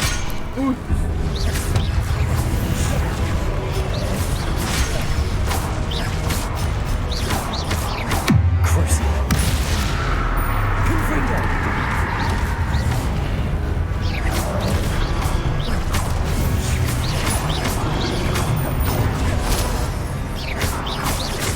Accio. Protego.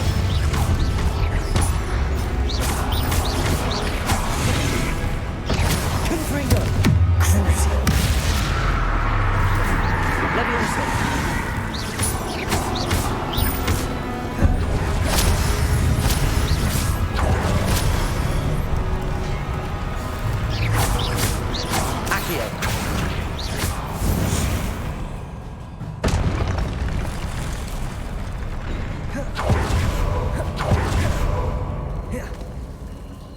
Revelio.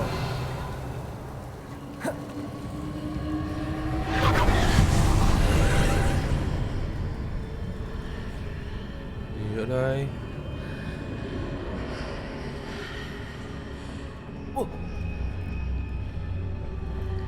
I believe I need to proceed to the left here, but how?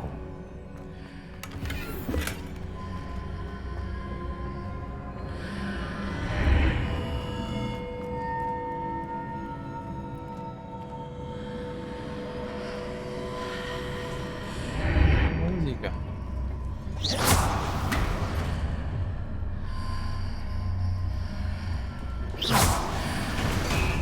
Này chỉ có xoay phải với xoay này. Đây.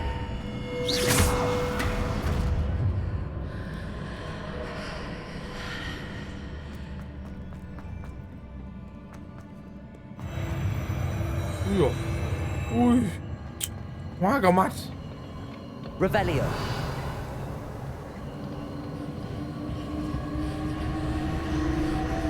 Sao?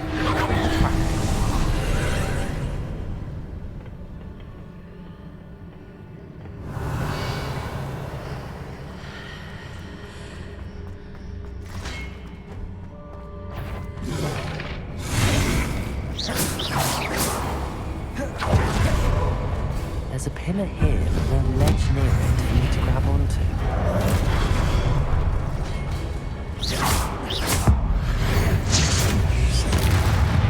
Accio. Crucio. Confringo.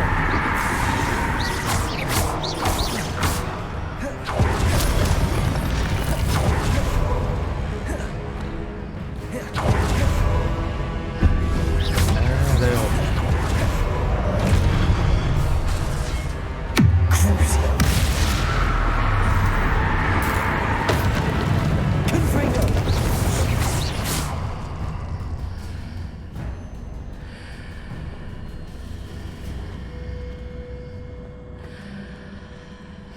Hitting those marks readjusts the archways. Perhaps there's a way forward from the other side of this one.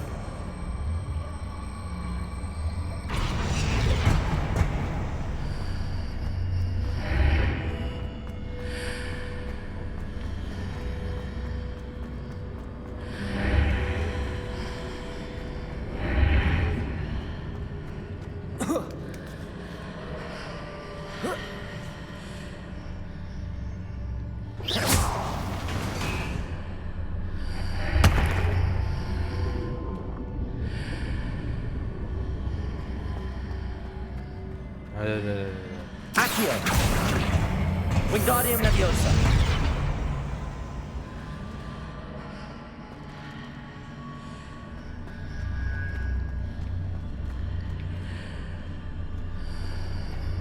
Accio. Wingardium Leviosa.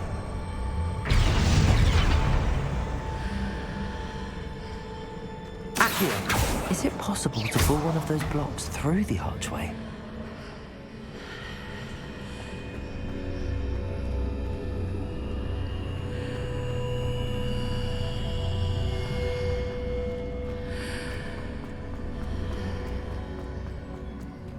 Bây giờ phải làm sao cho mình đi qua đây.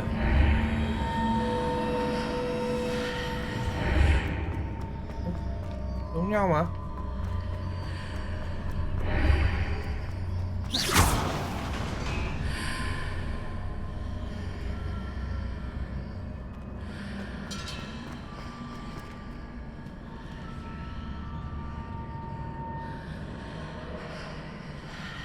Accio. Wingardium Leviosa.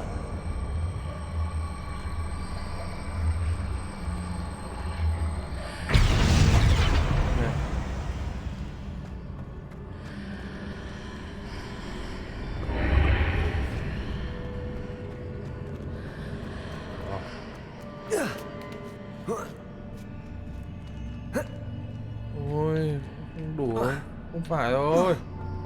After pulling the block out through the archway, I can place it where it can be climbed on while on the other side of the archway.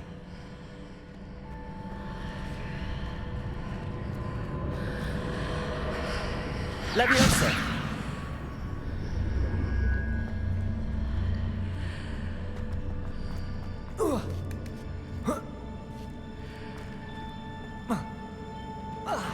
Hoài.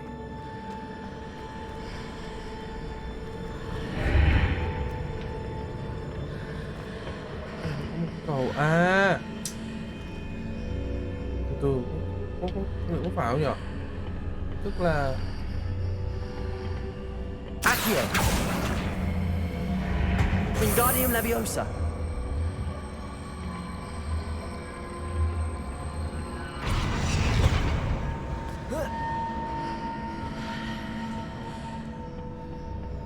Accio. Wingardium Leviosa. Accio. Wingardium Leviosa. Leviosa.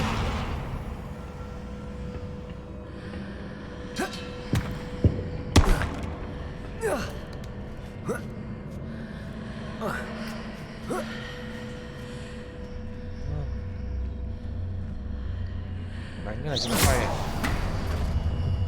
Ồ, đúng rồi.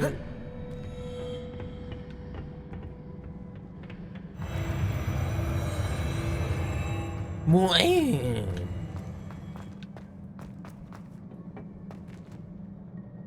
Revelio. Không khó lắm các ông. Không khó lắm. Được một kính mới.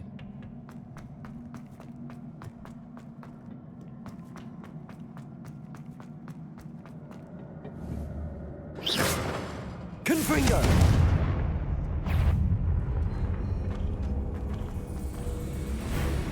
Accio. Confringo. Crucio. Levioso.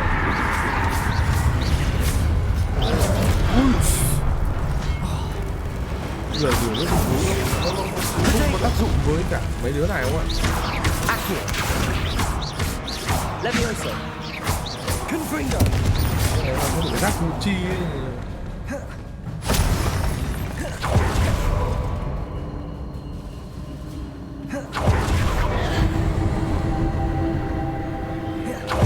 Ở đây sao?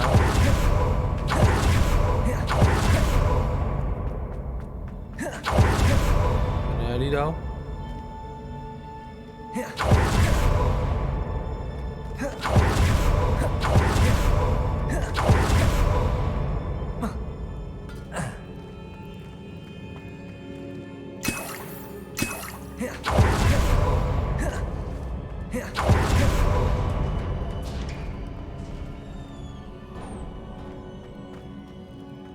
Cửa này đi đâu? Cửa kia là đi đâu? Cửa giống cửa lúc đầu vào ấy nhỉ?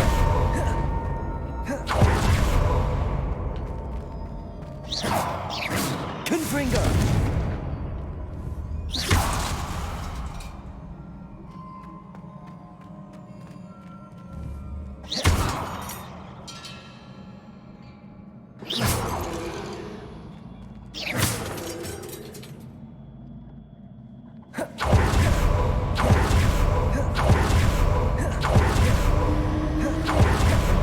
Đi đâu?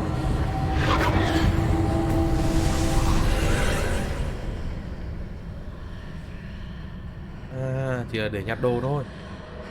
À, để nhặt cái dương kia mà cũng...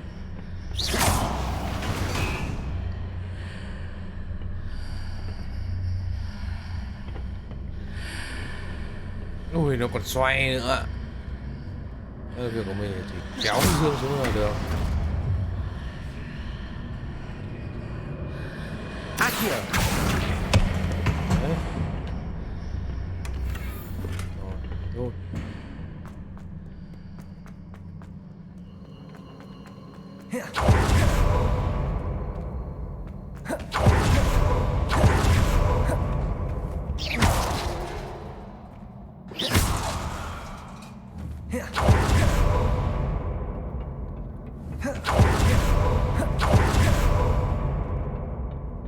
Revelio. Cái đĩa này. Cái biết phá có được cái gì không? Không phá.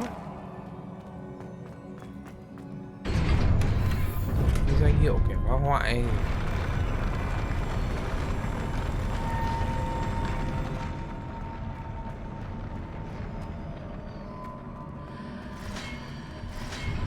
Rồi, biết luôn. Bằng 1 nhá.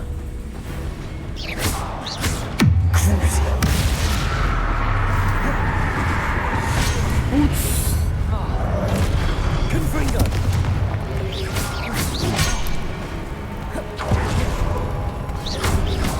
Protego. Accio. Ui. Ui, nó tàng hình không biết chiêu á. Crucio. Confringo.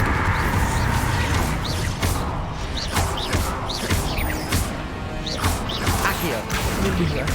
Levioso.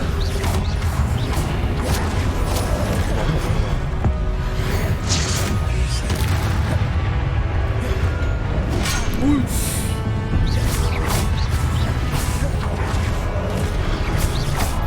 Accio. Confringo. Ui. Ui. Đây là má nó đi.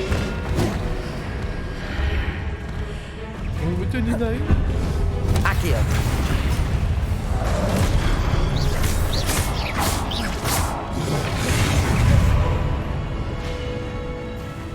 Accio. Confringo. Crucio. Levioso. Accio.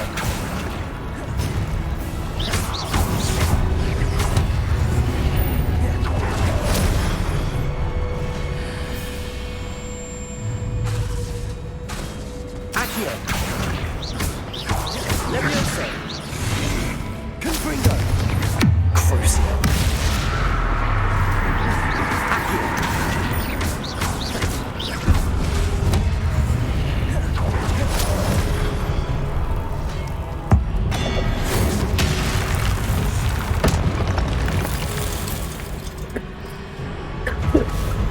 Càng ngày các cái thử thách nó càng khó. Crucio. Confringo. Accio. Levioso.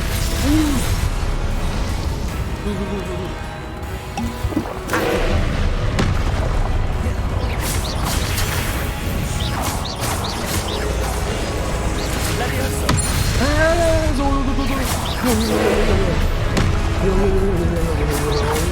Crucio. Confringo. Potato.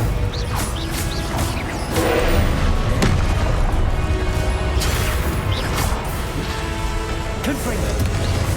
Accio.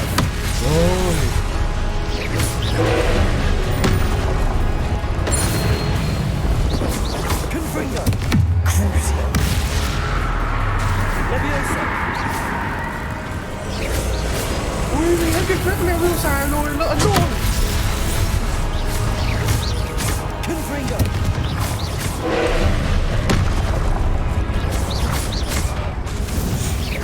Crucio. Confringo. Levioso.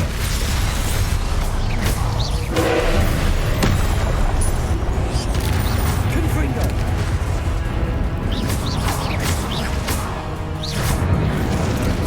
Levioso. Crucio.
trung thu.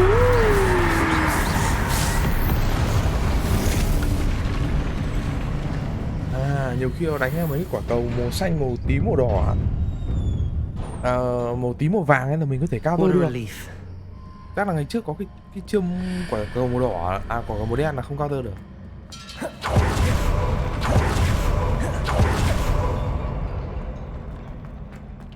Revelio.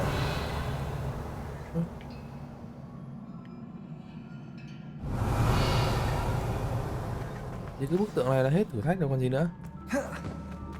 Ui, thử thách này cũng bình thường thôi.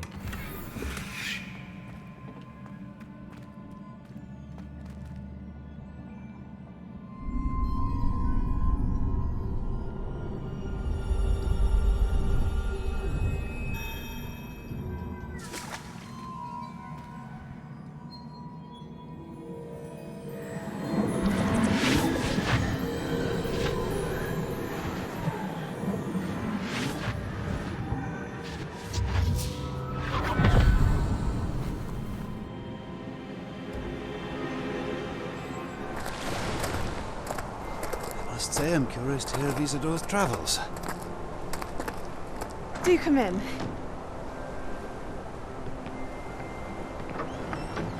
Please, have a seat. Isidora, we are all most intrigued to hear. We're ready. I've something to show you. Father, these are my colleagues from Hogwarts. Father hasn't spoken since my brother died. On my travels, I confirmed that which I've always believed. That we have the power to take away pain.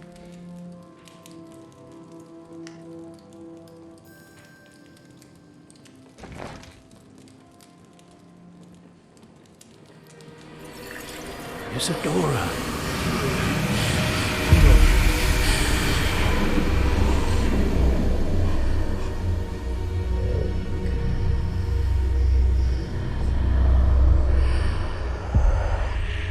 What have you done? I took his pain.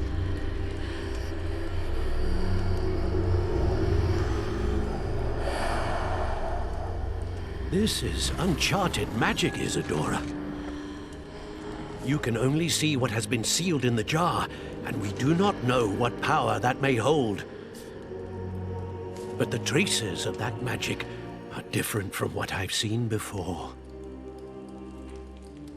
Thank you.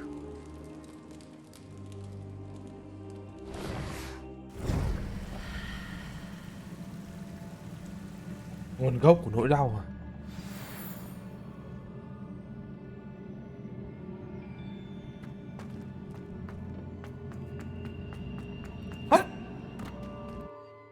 Tưởng nó phải nhảy qua cái cổng chứ, thật ngầu chứ.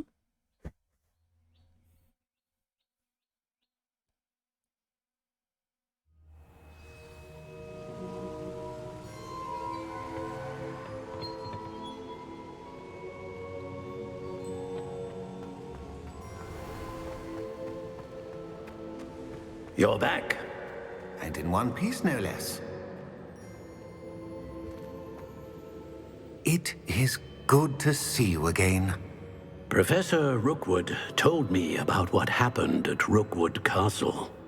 In light of the dire circumstances in which we find ourselves, it is most fortunate that someone so competent is following this path.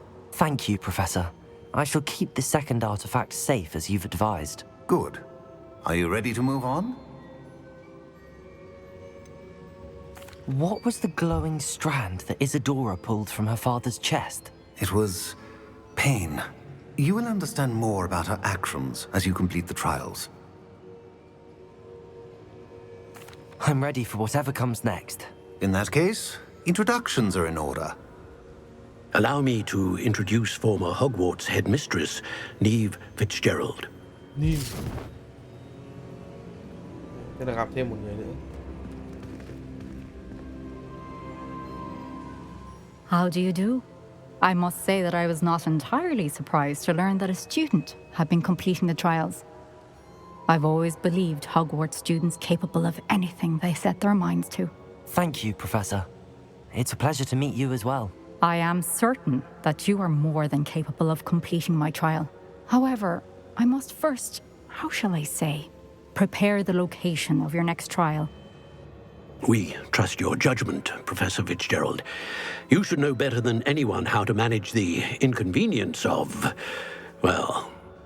A vainglorious and exasperating headmaster? Indeed I should. I shall confirm that everything is in order immediately. Of course. Professor Fitzgerald needs some time to clear the way forward. Until then, you should continue to hone your magic. If you learn more about Ranrock and Victor Rookwood's activities in the meantime, please let us know. Very well, Professor.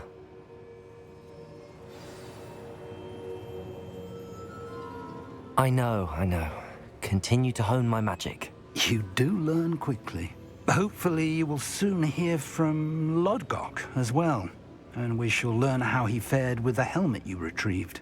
Well done today, as always. We shall speak again soon.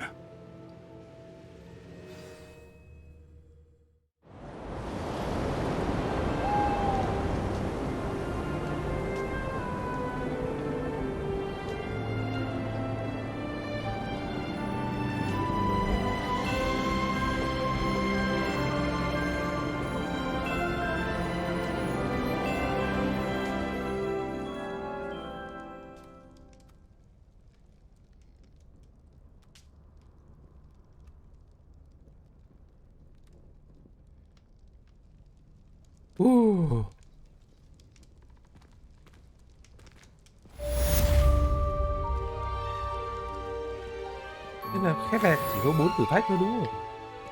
4 người chắc là cũng chỉ tối đa 4 thử thách. Mình thử dùng lời người bất dung thứ lên học sinh nào hay nào. Thế nó có bị đuổi học không mà? Rồi. Natty told me about your run-in with the poachers. I have some news about them as well. Mày Can you chết. meet me soon? I fear that some of what I phép này không dùng uncovered bừa bãi has to được. do with you.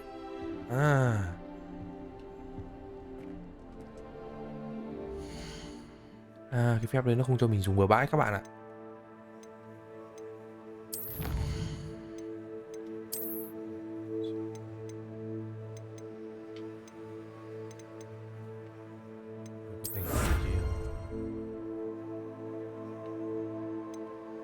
Mấy cái này là phải đi farm này.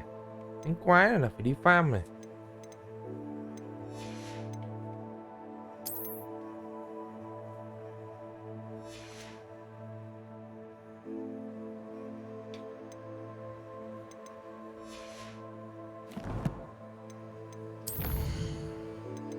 Lửa và tội ác. Nó cũng là nhiệm vụ chính luôn. Cái gì? Đang ở vùng cực bắc của Hogwarts, nơi cây chổi bay. Bây giờ tập trung làm nhiệm vụ chính này. Cái nhiệm vụ râu ria thì đây đúng không? Bay sang. Cái nhiệm vụ râu ria để sau cũng được. Mình khai thác được tuyến nhiệm vụ chính. Mặc dù là thỉnh thoảng có một số cái nhiệm vụ râu ria mà nó hay thì mình sẽ làm. Ví dụ nhiệm vụ râu ria mà nó lại ra được cái nhiệm vụ hàn gắn cái tình cảm giữa thằng Nhật với cả thằng Ominit ấy. Hay thế còn gì. Tự dưng lại còn được học được cái phép lời nguyền bất dung thứ. Tuyệt vời. Nhưng mà rõ ràng là phần thưởng nhiệm vụ của nó không hề ghi để học được cái phép đấy nhá. Thế cuối cùng lại học được cái phép đấy. Hay thẹt. Anh em có thể thấy là tôi đang cưỡi trên con chổi. Tôi không biết là con chổi nó đắt hết không. Con chổi đấy có trị giá là 5.000 vàng nhá.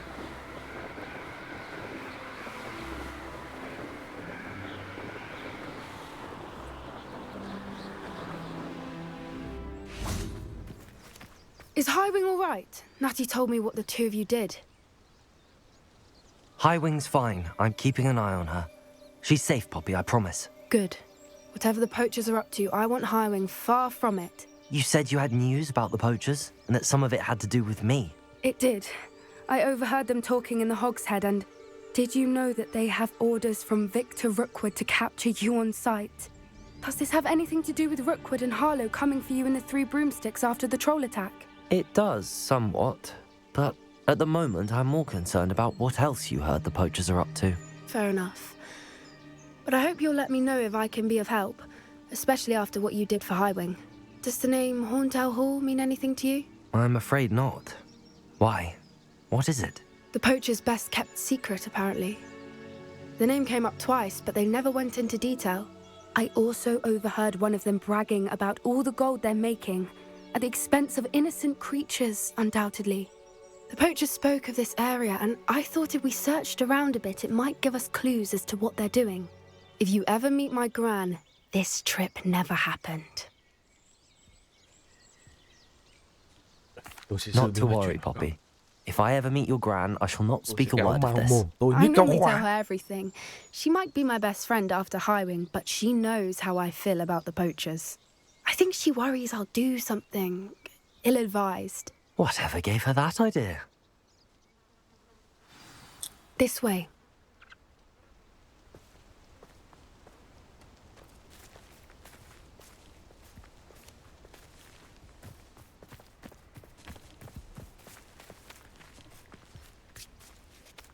Mình không cưỡi chổi hoặc là đi đâu hả bạn? Mà mình cưỡi thú mình bay ấy. Dù gì thì... A centaur. Tread carefully. Nhân mã kìa. Ui, lần đầu nhìn thấy tôi luôn. An entire castle to roam, yet you choose to wander here. Please, we don't want any trouble. We're simply passing through. Do you take us for fools? That we do not notice more and more of your kind around here, in league with the poachers? We aren't involved with them. If anything, we want to see them stopped. I hope for your sake that is true. Our kind is swiftly losing patience with the poachers and those they work with.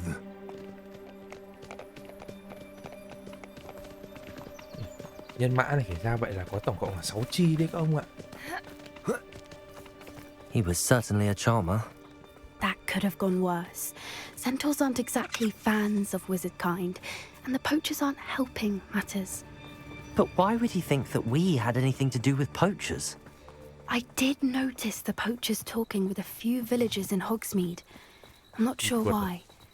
Perhaps that's why the centaurs are suspicious. Bạn này không sợ chuột.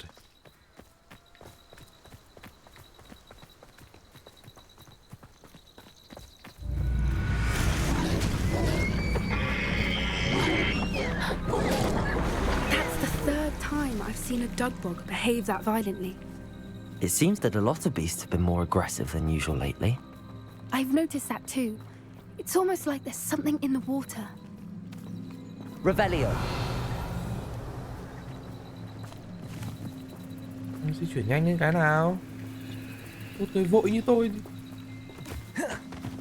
This is odd. What is it? Not entirely sure. But look around. If the poachers were here, perhaps we can find out why. Why wouldn't they take their cages with them when they left? Nhỉ?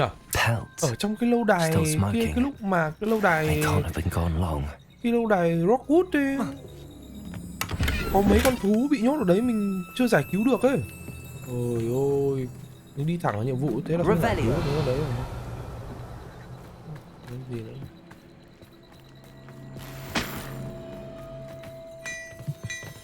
This is goblin metal. Seems out of place in a poacher camp. I should tell Poppy about it. Anything interesting? Poachers were here. All sorts of evidence. But I found something else. It's goblin made. I found goblin armor. Let's keep searching, but carefully. Merlin only knows what's going on here. I don't have a good feeling about this. How do goblin and poacher interests align? Biết được. Look, down there. Definitely poachers. No creatures though. So what are they doing out here? Let's take a closer look. They won't be happy to see us. Should we use disillusionment? Or perhaps a less discreet approach? Ok, Hard đồng to ý. say from up here. Let's get a better live. Từ để mình xem là mình có thêm điểm kỹ năng không đã. Chờ mình chút nhé. Poppy xinh đẹp.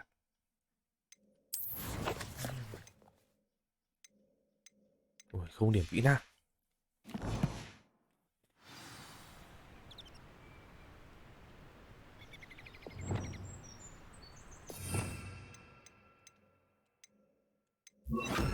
Đi thôi. Thì nó cho bạn biết thế nào là đẳng cấp của một shinobi. Làng lú.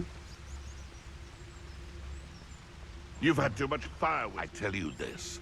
Hogwarts is lucky they've got protection charms. Một này. Chưa? Đấy, shinobi làng lú chưa? Này. 3 này. Trời ơi. Mất hình luôn mà. Shinobi làng lú. Sót một thằng à?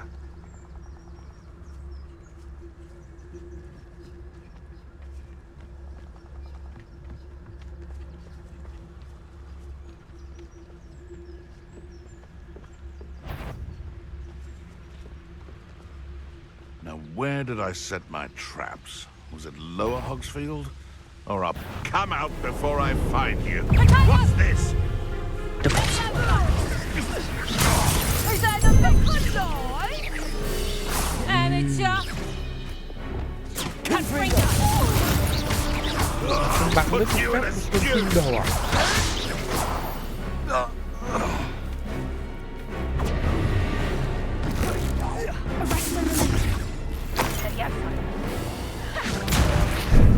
Here's 10 points. Let me out. Rồi.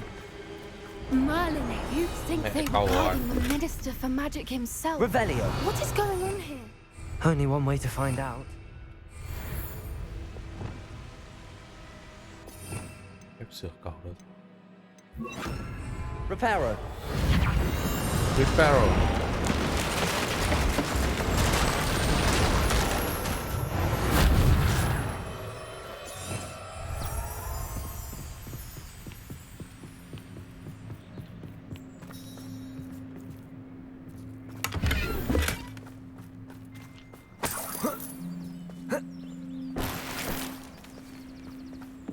Trang bị ở đây rồi. Giỏi thế nhờ.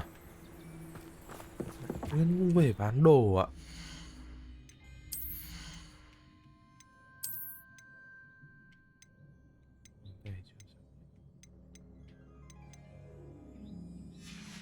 Xem có cái đồ xanh là vứt đi rồi. Ui, cái đồ xanh này mà được thêm mấy thủ này.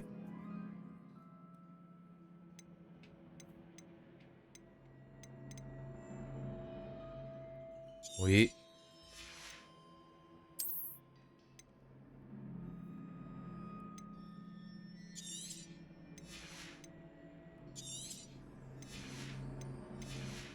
Cái đồ xanh lá này bán được ít tiền.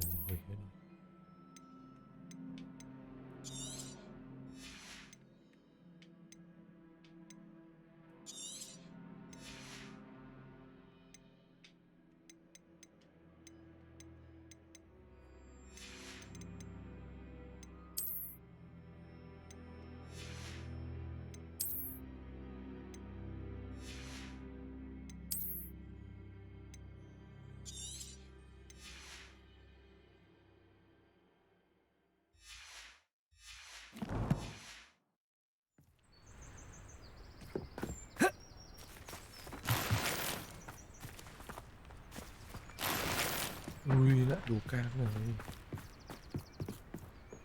Đấy, bỏ qua thì là hơi tiếc ấy. What in Merlin's name? Ui. Are those dragons? Kìa tí rồi, trong đây có nhau ở trong cái khuôn khổ này.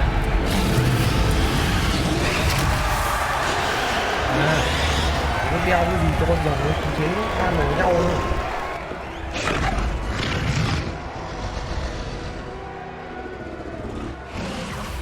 It's a dragon fighting ring. This is Horntail Hall. The name makes sense now, and the secrecy. No wonder the poachers were in Hogsmeade so much. Likely taking bets and spreading the word, given how crowded it is here. How could they possibly enjoy this? The centaurs have every right to be disgusted with wizard kind. There must be more dragons here. The poachers are far too greedy to run a fighting ring with only 2 dragons. We should take advantage of most eyes being in the fight and look around. But be discreet. You especially can't afford to be spotted.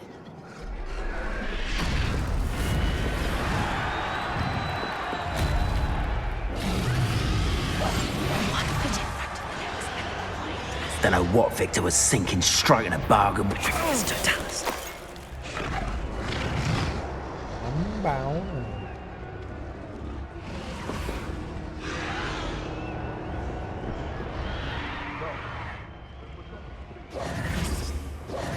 Revelio.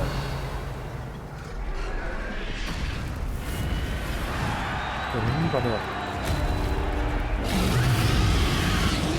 Được. Rồng nó cũng bút ra lửa nữa. Ôi dồi.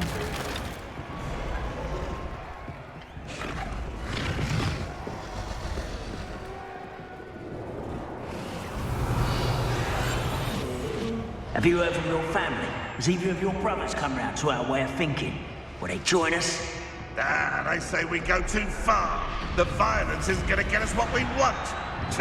I say, if every last wizard is run through with a blade, then violence is going to get me precisely what I want.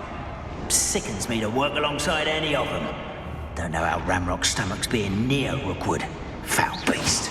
Not much longer now. Soon our necks will be out from under wizarding boots. Wizard kind will pay. Trafficus totalis. I'm sure it'll be harder to kill a moose. Ui, biến thành con gà luôn ạ. Ô vãi rồi, lần đầu tiên nhìn thấy cái phép này. Biến thành cả cái con gà luôn. Ui, biến thành cái con gà luôn này. Ảo vâng cà phê.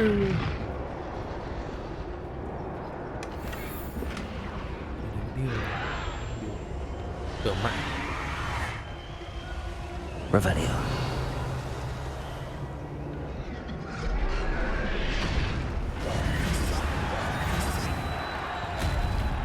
Cái đông lắm rồi.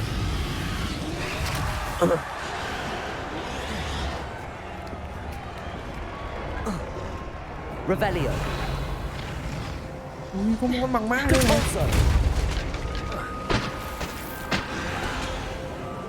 Cứu được cái gì nhỉ? Cứu được không ta?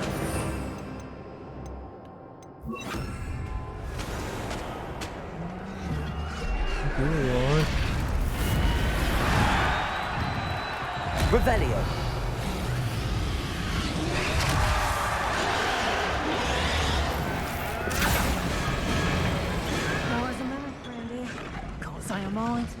Did you hear those goblins? Ramrock and the poachers must be working together. Poppy, something's going on behind you.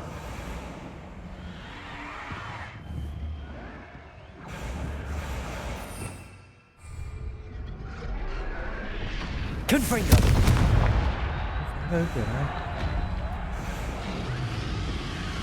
What's going on down there?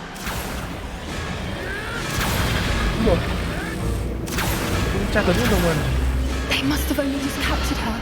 She's putting up quite the fight. Not a fair one, though. Not with her chained up like that. Let's even her, shall we?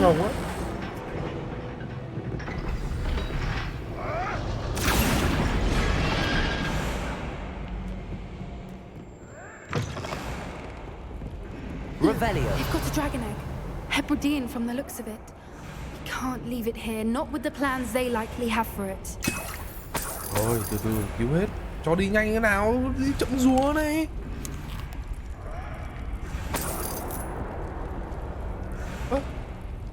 Không nhảy được luôn ạ. Nó cố tình nó chậm như vậy.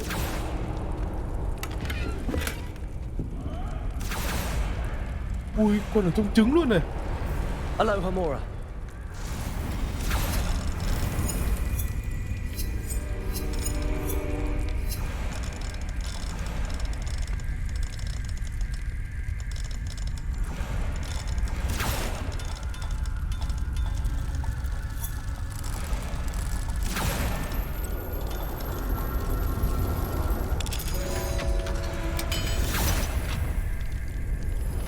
Dính rồng. Tay đấy.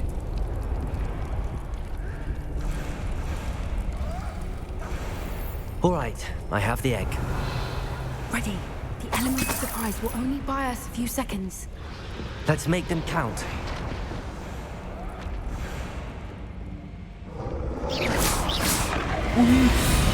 What I wouldn't give to be a demiguise right now. Tự dưng sao lại bấm đánh nhỉ?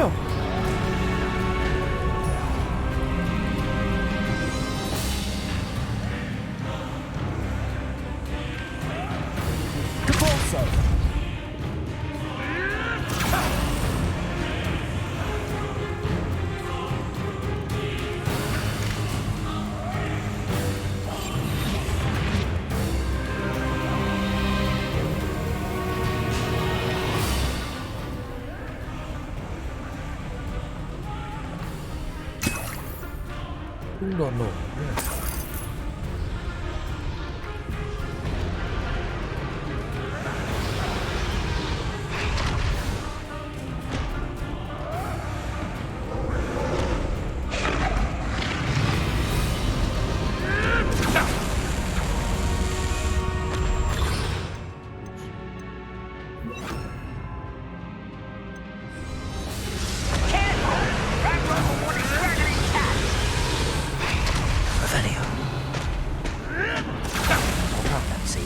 Doing this sort of thing, but fancy I like my own operation working out one day. Working for me? Take this to Dallas. After you. Here I find you. Levioso. Expelliarmus. Depulso. Levioso.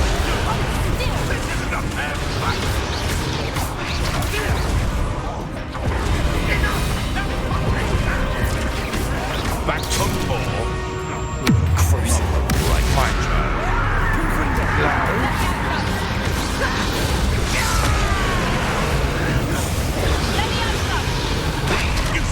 That's all you are.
You're the one we're looking for, and you brought a friend.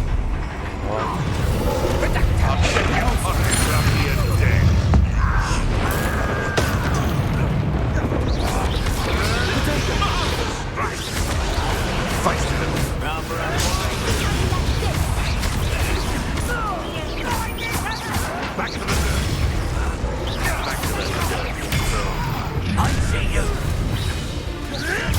Taking your life before you even realize patience for these things. Enjoy suffering here.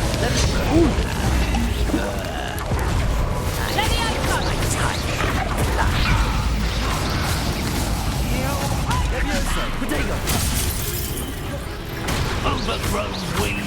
Crazy. What have you done?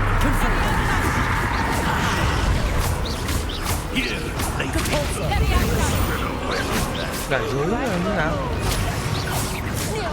Đại giới là trận tấn công đúng không?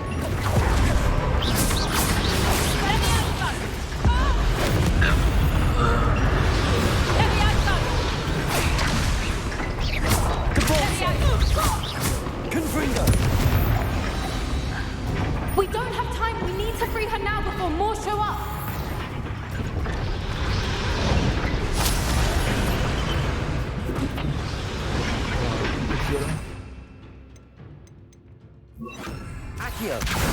Wingardium Leviosa.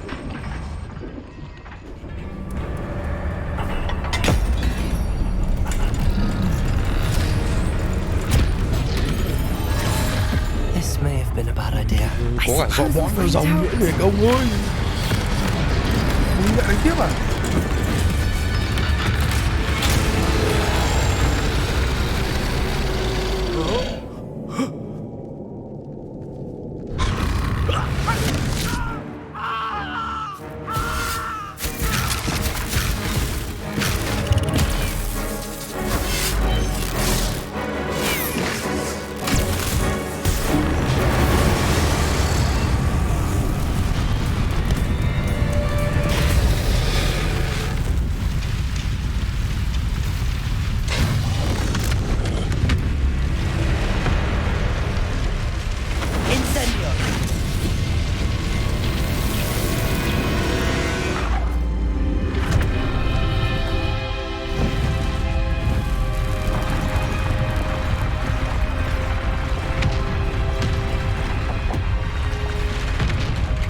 This way.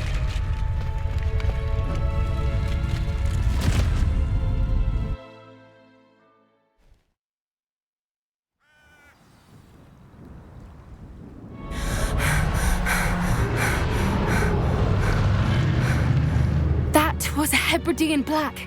I'm guessing the egg we have belongs to that dragon. Có cách nào mà cho quay video mà nó I không don't bị think she knew they had her egg. drop She như wouldn't này have nhỉ? left without it. What now? Mình chơi thì không She bị didn't drop đâu, exactly nhưng leave mà us a sao quay calling nó card. cứ bị drop I rồi, don't rất know. đi. Nothing about this day was expected, not the goblins, and definitely not the fighting ring. The last thing I planned on was a dragon egg. And the poachers saw us, which cannot be good. Since the dragon we freed flew off, does that mean we get to keep the egg? I'd much rather we have it than the poachers, at least for now. But I don't think we should keep it indefinitely. It'll be hard hiding something like this from Professor Weasley for long.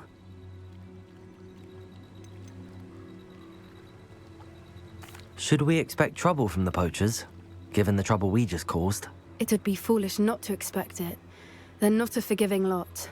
I'm sorry to say that you likely have a larger target on your back now because of what we just did.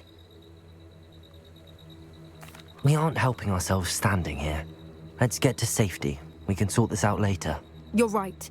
If there's anything the poachers are good at, it's tracking their prey. And right now, we're it. Be careful, won't you? I shall see you back at the castle. Ok bạn yêu. Tạm biệt copy ngọt ngào nhé. I've been studying Salazar Slytherin's spellbook. Meet me in the Undercroft. I found something. Lại gì nữa?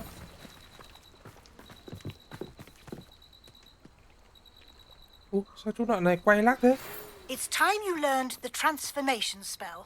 After you've completed the required tasks, which I'm certain will prove useful in finishing your field guide, attend my class to learn the new spell. Afterwards, we will discuss your progress thus far in the term. Đoạn này drop ác đấy.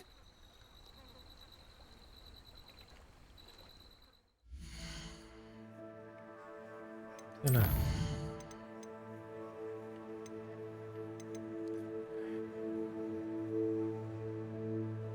Lại đi nói chuyện với thằng cù Nhật này.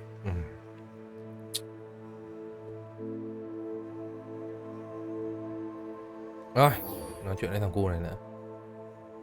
Ôi, em chán mấy cái phép đổi dạng, đổi dùng trong cái phòng ấy của cô lắm rồi. Cái phòng thẩm định yêu cầu của cô lắm rồi. Em thấy cái phòng đấy thật là với cô là em thấy cái phòng đấy nó có ít nhất là cái giám định đồ thôi ấy. Chán mấy cái kiểu đổi dạng, đổi dùng cái ấy lắm ấy. Boom Badra này. Ồ, cái này thì dễ này.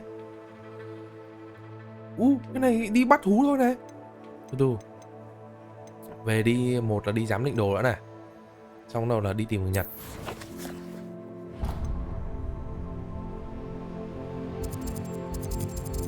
Đi giám định đồ đã. Cái phòng cần thiết này tôi thể là cái tác dụng duy nhất của nó là đi giám định đồ. Còn mấy cái khung cửi này thì nhiều khi cũng chưa cần thiết. Deke would like to talk with you when you have a moment. Ấy, trời ơi. Bị ê. Ồ, cấp 26. Rất từ từ nhé. Cấp 26 là cũng được rồi. Một công, hai công. Ồ.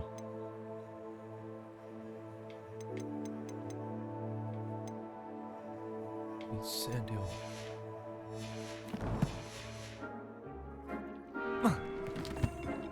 Confringo. Mình ít dùng cái phép Incendio rồi.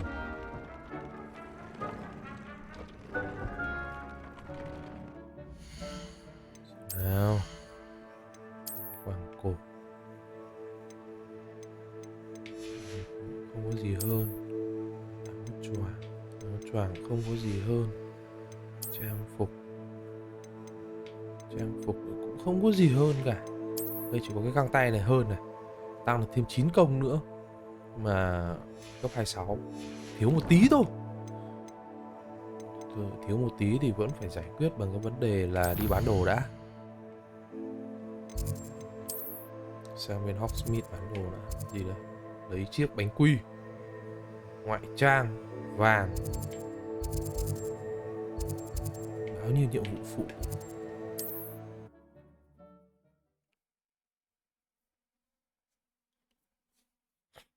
Tiện thì bắt thú luôn. Tiện ra ngoài đi bán đồ xong mình đi bắt thú. Đi bắt thú xong về gặp Nhật sau.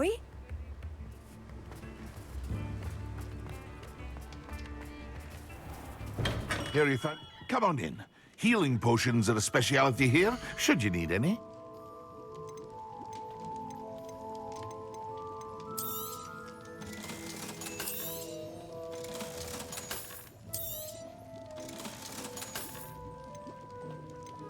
Thank you again for delivering those potions to Madame Lawing. Saved me a lot of time and trouble. Vẫn giữ lại cái khăn eo vì này.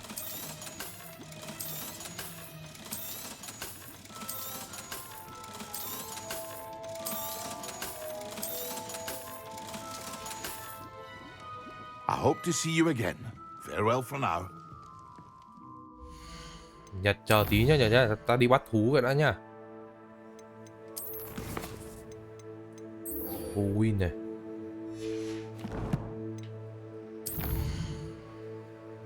Bắt thú ở đâu nào? Trong thế giới.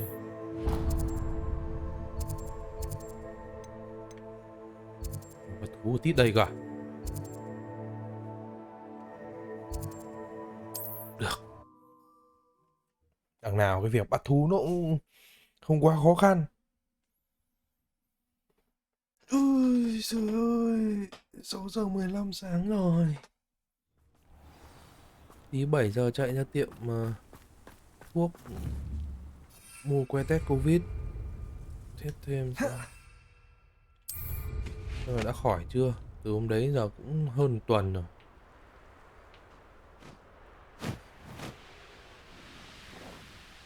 Từ hôm phát hiện bị bây giờ cũng hơn 1 tuần.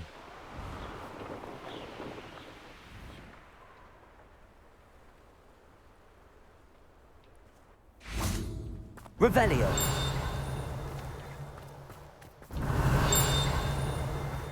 Nothing worth learning from civilized society. Except outside. Nhiều thứ này.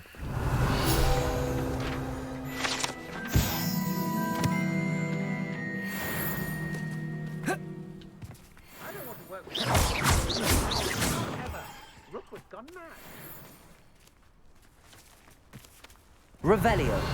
Confringo. Ôi trời ơi, lại gặp cái bọn kia rồi. Thôi, tỉ, chúng nó đi đã. Revelio.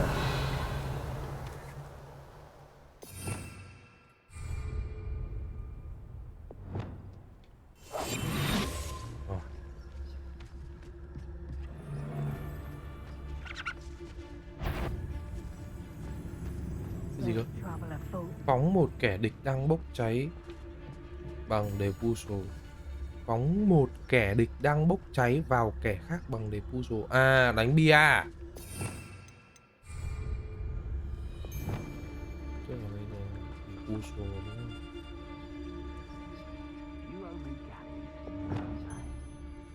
Defusal đấy rồi này. Kẻ đang bốc cháy. Incendio. Conflict. Let's finish this job and be done with it. Waste of time this is. Khó nhỉ, cái thành tích chiến đấu này hơi khó. Sao phải đánh bia được chúng nó? Now you're just getting on my nerves. Rookwoods don't go down easy. Petrificus totalis! Stop that! Confringo! Better like next time. Depulso! Petrificus totalis! Incendio! Confringo! Pathetic! Potato! You can't hold it. Incendio! Phải lấy một phép vàng nữa.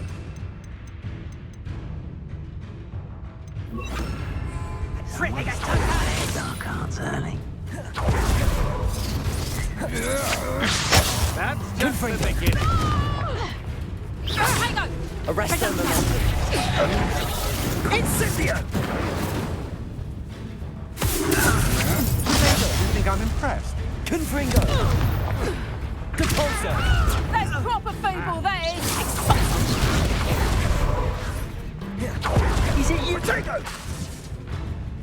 Expulso! Arrest them momentum. Confringo! Just warming up. Khó nhỉ? Reduction! Kẻ địch đang bốc cháy. Confringo! Had enough. Oh, what the light! Your eye! Petrificus totalis! Potato! Arrest them momentum. Confringo!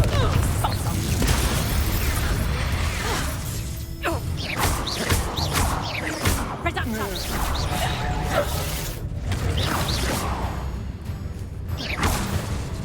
Arrest them momentum. Confringo! Depulso! My mother would like to speak with me. Khó lắm. Cái này chiến đấu là khó lắm. Bia làm sao được bọn này nhỉ? Revelio!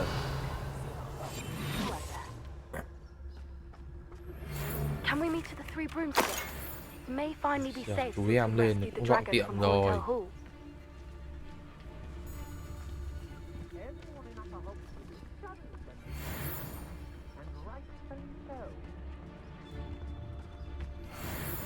Petrificus totalis. Revelio.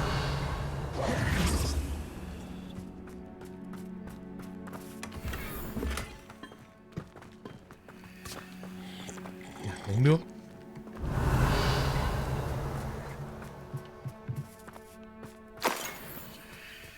I've used unforgivable curses on occasion. Confringo! Revelio!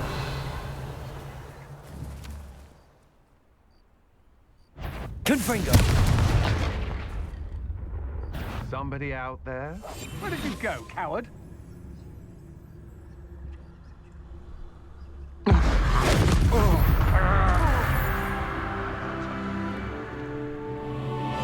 Này lại thử thách Merlin đây mà.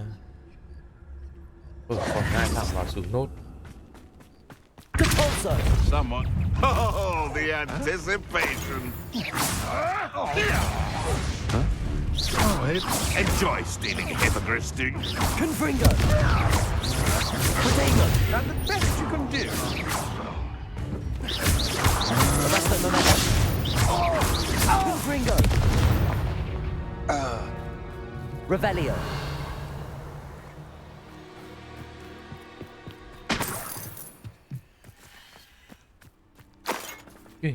Mình chả cần máu hơn mủng gì bây giờ cũng được. 20 mấy bình máu. Chả cần chế máu chế mủng gì.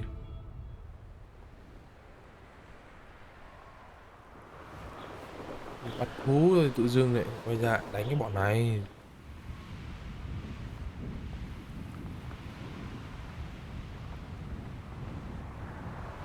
Mình sẽ làm một cái trang kỹ năng riêng để chuyên chăm sóc thú.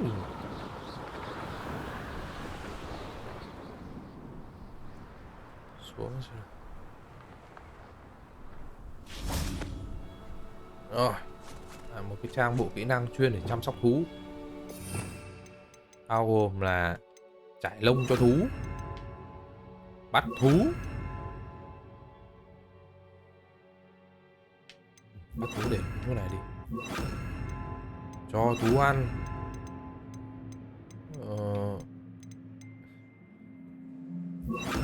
này để nút này thì nút này quen này, khống chế thú. Revelio. Trong lúc gặp thú lại gặp anh cầm binh này. Confringo. Arresto momentum. Confringo.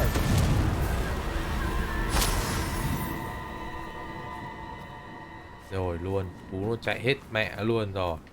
Revelio.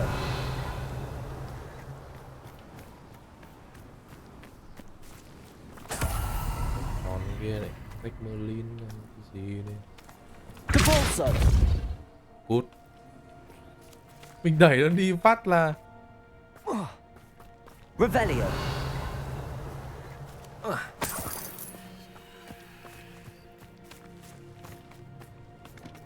Cách Merlin này mà.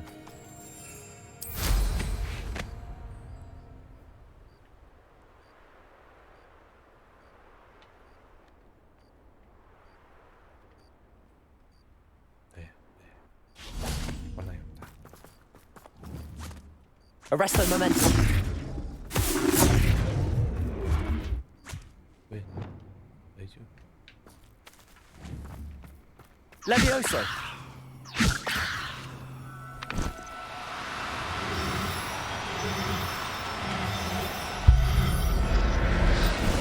Rồi. Professor Howard will never believe this. Thêm một con nữa đi. Bắt vấp cả về gây giống.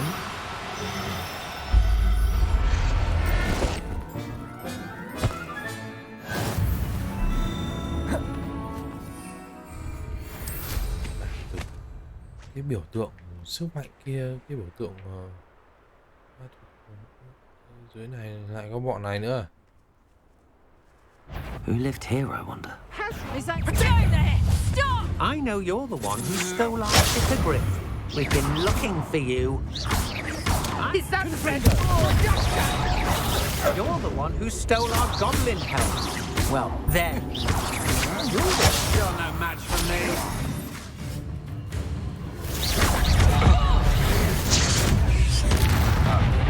Depulso.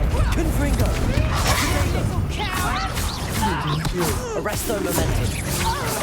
Come on, you're afraid to fight back. Depulso. Confringo. predictable? Depulso.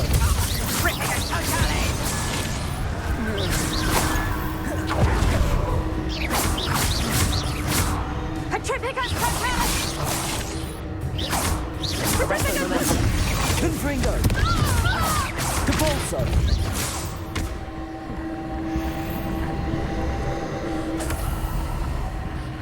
Hết chưa?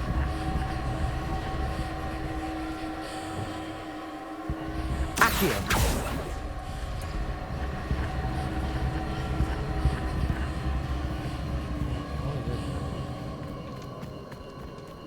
Mấy che ra để làm gì đó.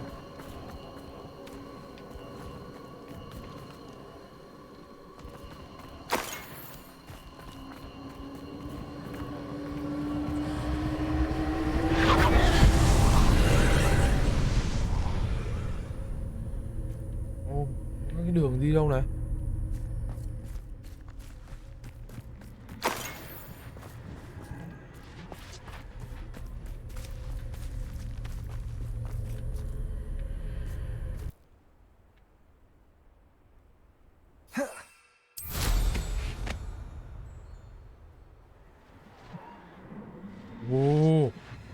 Cái này mới này.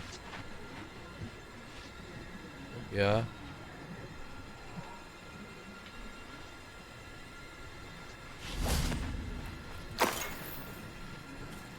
Cái gì?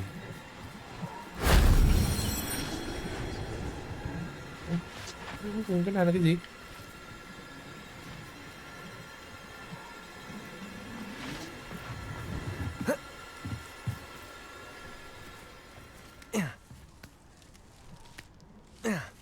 Kìa.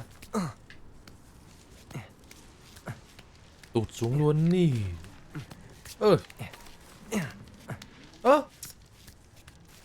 Xuống thì xuống hẳn đi.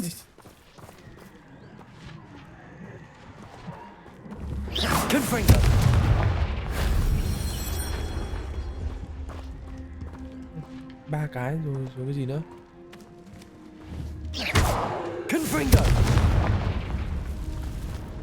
Cái gì nữa, chỗ nào nữa? Thằng tướng lại đây nè.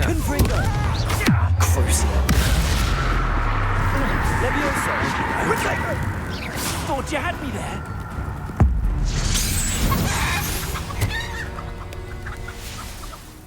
Cái phép biến thành gà luôn này. Rồi đâu nữa? Revelio. Trên kia.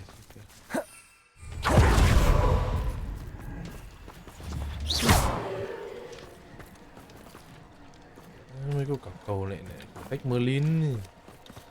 Revelio. Lắm rồi.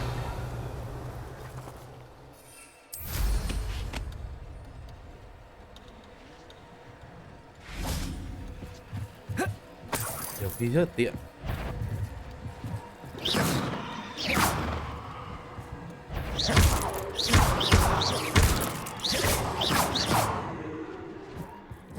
Cursed fiends. Ui. Chỉ có thế thôi à? Đừng.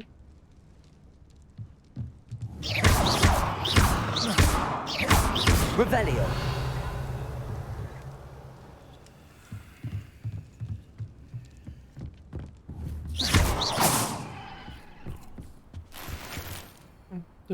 Được cái điểm đấy thì phải có cái gì đặc sắc hơn chứ.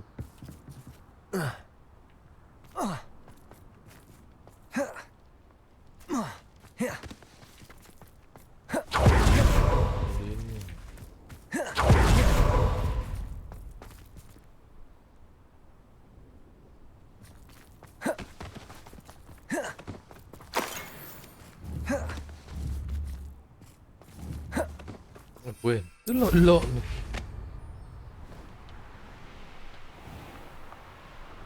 Xem về tốc độ thì cưỡi chổi bay vãn cảnh ấy thì dùng cú là hợp lý nhỉ,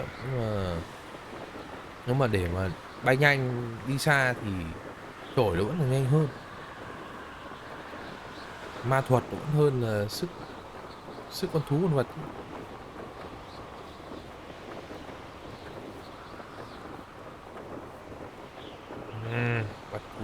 Bắt thú vậy mất thời gian lắm nhỉ.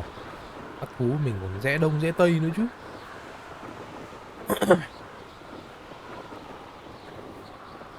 Kể ra là Covid cũng choáng. Ở nhà không dám đi đâu. Để hoàn thành trận đấu gì? Trận đấu nào?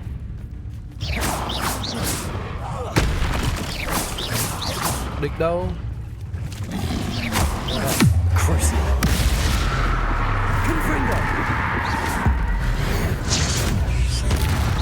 Accio. Levioso.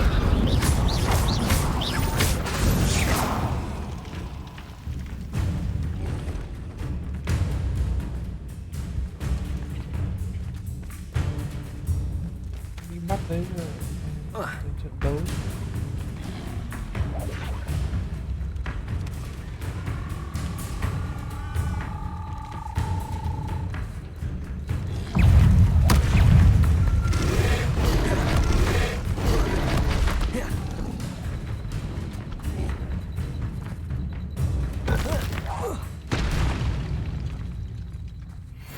Đông vậy. Revelio. Trong con này thì có mà hoàn thành bằng niềm tin à?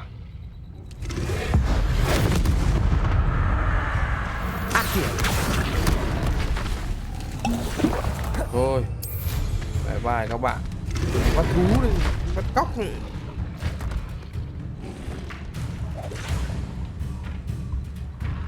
Hay là tại có mấy con này nên là cóc không xuất hiện ra. À, đây. Nó đầy đây. Phải không ta? Đồ bắt thú đâu nhỉ? Levioso.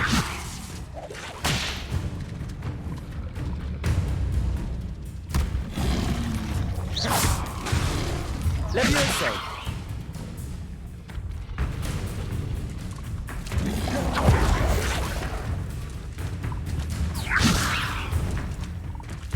Con thủy sinh chứ, cú tiếc đích gì mấy con này.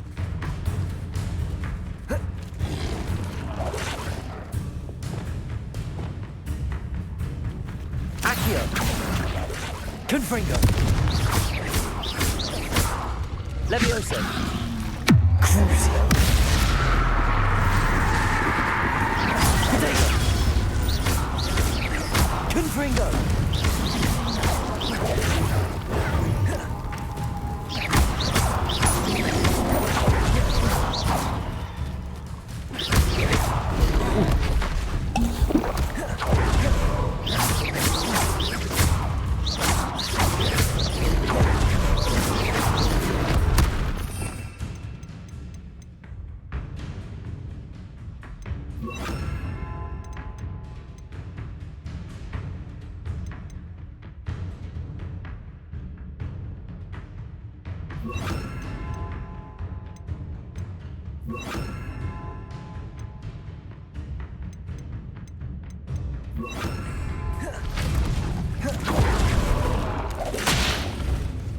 Flipendo.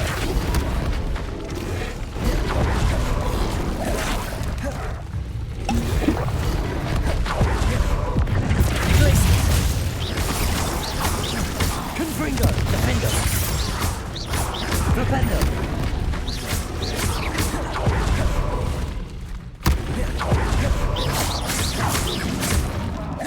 Protego. Flipendo. Glacier.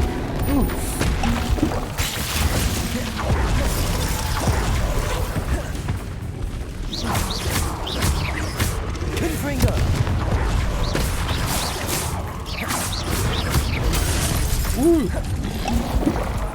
Scusate.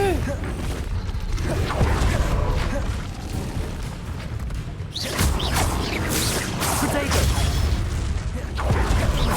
Flipendo. Confringo. Defendo. Glaciers.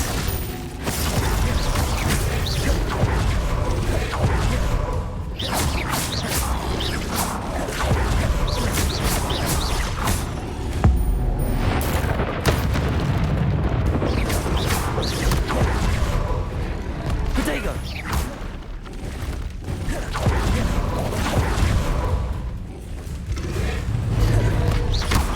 Flipendo.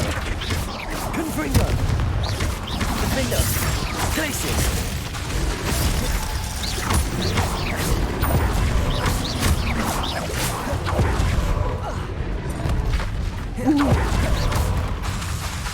Confringo. Glaciers.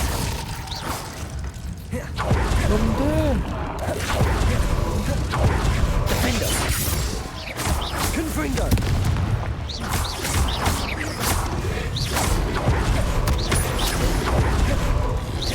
Flipendo. Glaciers. Defendo. Confringo.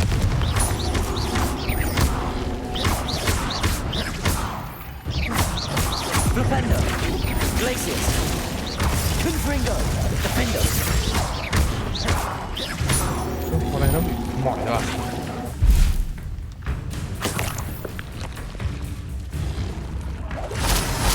Flipendo. Con này nó mỏi hay sao nó còn đứng nhìn này. Flipendo. Flipendo. Glaciers. Confringo. Defendo. Phép này không hiệu quả của cái đó. Levioso này. Levioso, Descendo. Phép này cũng không hiệu quả. Không Levioso được nó. Arresto Momentum, Depulso, Confringo. Defender. Protego. Confringo. Cái phép nào hiệu quả mấy con này không vậy? Đóng băng này là có tí hiệu quả này. Depulso, Glacius.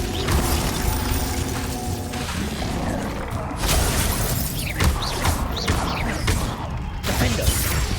Confringo.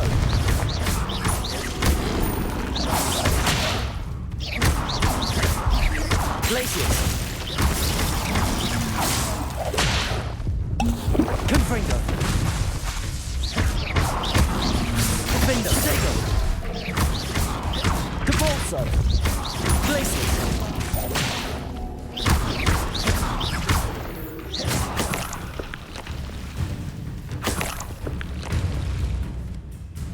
Này như mấy con nào đông. Tự dưng bọn này nó hiền đi rồi nhỉ?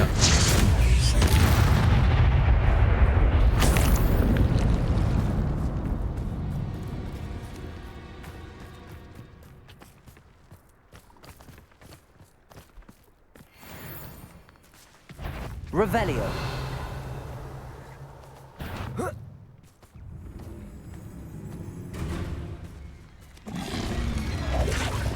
Depulso.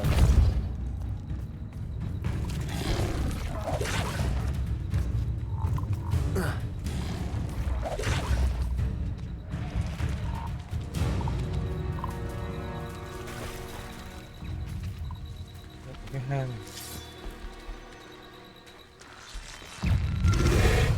Ui, mẹ nó lấp trong mình cổ. Defender. Confringo. Glacius. Protego. Depulso.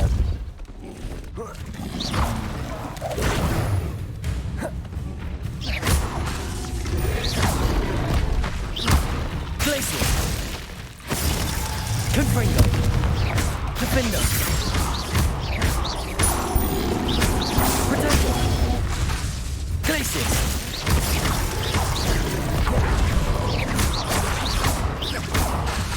Confringo.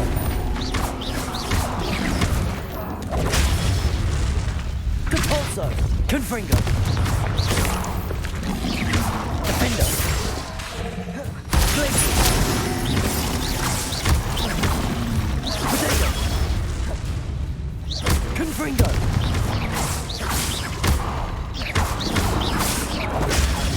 Glacius. Depulso. Defender.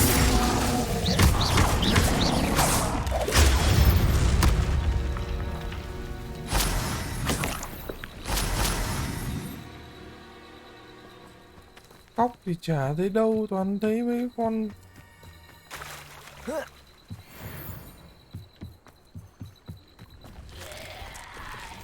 Ở đây rồi. Chúng mày đây rồi. Hóa ra là bọn kia nó xâm chiếm địa bàn của chúng mày đúng không? Levioso.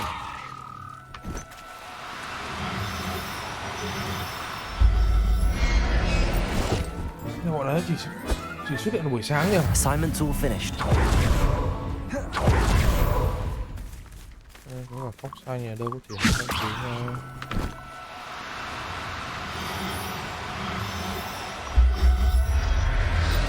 Rồi, làm một đôi.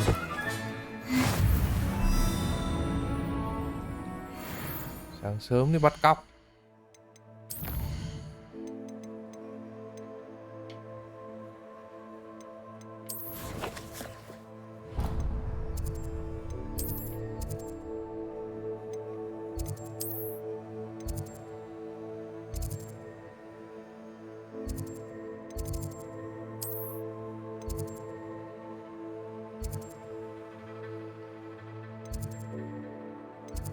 Phòng này Để tháp thiên văn thì nó không đúng. Ở ngoài sân. Đây. Lớp học ma thú này.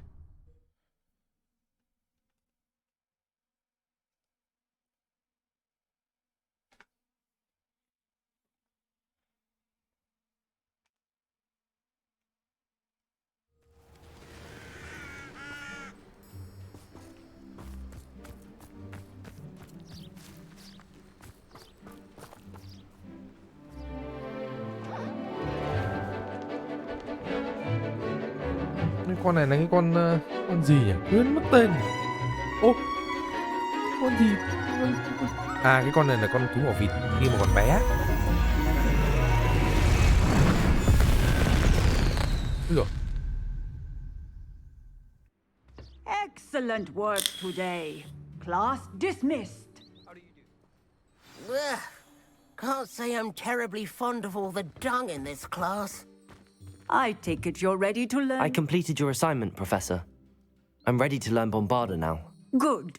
Now, this spell comes with a caveat.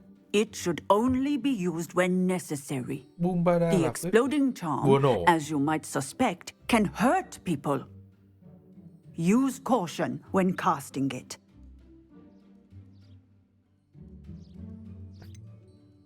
Is this something we should be learning in school? Better for you to learn it in school, where we can instruct you properly as to its use. Now, you must be precise in your wand movements. We don't want you blowing your hand off. Go ahead. Nice and steady wand movements. Remember, the exploding charm is highly volatile. Cái sai nào nhỉ?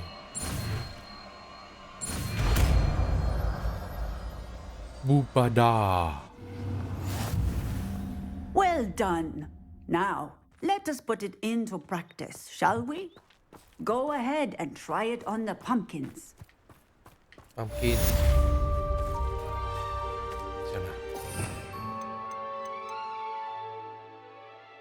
Gây sát thương lớn khi va chạm.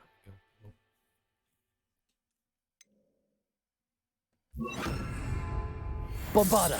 Excellent wand work. Cast the spell just like that every time. Assured and in control.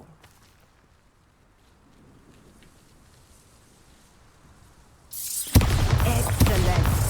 You have it well in hand. Thế thì dùng thay cái chiêu kia thì có vấn đề gì không nhỉ? Ô, có mấy cái diều kìa, có đứa là bung diều kìa.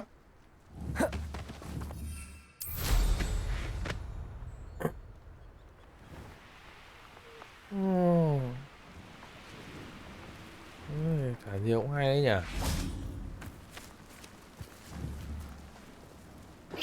Gryffindor này. Bombarda. Bombarda. Không phá được à? Ravenclaw này. Tôi dùng đũa phép để búng diều. Xem nào, đi gặp Đức Nhật đây nào.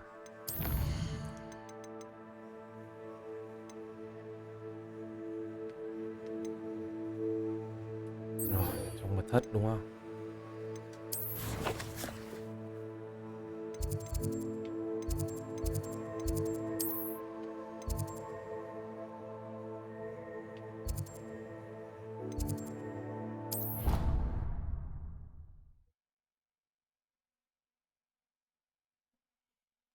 Lớp phòng chống nghệ thuật hắc ám. Thôi, mình làm nốt cái nhiệm vụ này rồi nghỉ thôi.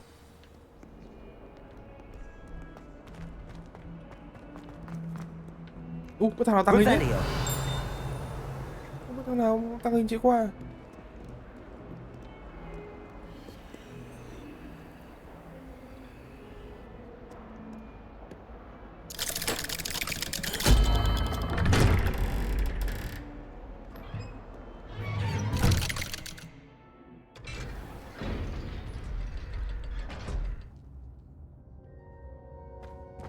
Nhớ đây. Ở đây. You'll never believe what I've learned. What did you discover in the spellbook we found in the scriptorium? Salazar Slytherin's spellbook was a little difficult to interpret, but fascinating. Evidently, he encouraged teaching dark magic at Hogwarts. Neither the Imperious Curse nor the Killing Curse was unforgivable during his time. He believed students should be prepared to use dark magic when necessary, not to fear it. That's why we had to use Crucio to gain access to the scriptorium. He didn't want his knowledge shared with anyone who was afraid of the power of dark magic. Oh.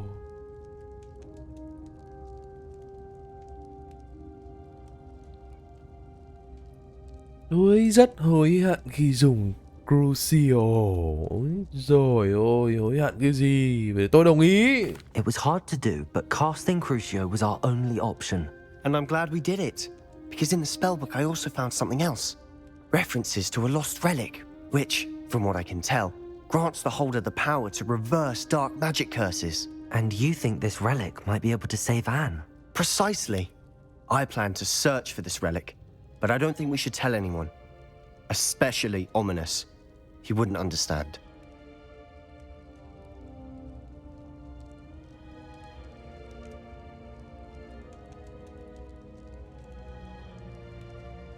Oh, okay. I see no reason to involve Ominous. I'm glad you agree. When I know more, I shall send an owl. And don't feel sorry for Ominous. Keeping this to ourselves for now is for his own good. I'll decide what's for my own good.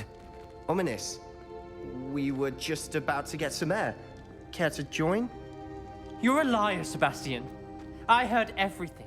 You swore you'd never engage in anything to do with dark magic again. Ôi trời ơi, vừa mới hàn gắn I được said I thì lại understood cãi you nhau wanting rồi. that. I'd never swear to give up on finding a cure for Anne. You don't know when to stop, do you? I know when not to stop. Leave this alone, Ominous. I'll be on my way.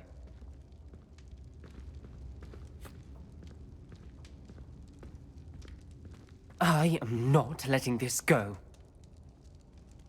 Ominous, Sebastian meant well. I know what I heard. You knew I wouldn't agree with this. Going after that relic is not a good idea. Sebastian doesn't even realize it, but he's as irresponsible and reckless now as his parents were years ago. It's why they died.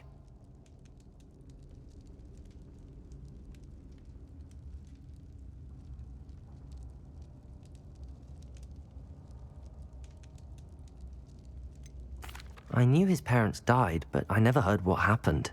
Mr. and Mrs. Sallow were professors. Spent nearly every waking moment in the cellar library. Noses buried in books. Anne and Sebastian were upstairs when it happened. They heard a sudden crash and ran downstairs, but it was too late. Their parents had crumpled to the floor. A defect with the lamp in the cellar caused the room to fill with an undetectable toxin. Sebastian and Anne were helpless. They had no magic yet. What a horrible story. It is. That's why I can't understand Sebastian's recklessness. I've practically lost Anne. I cannot lose Sebastian too.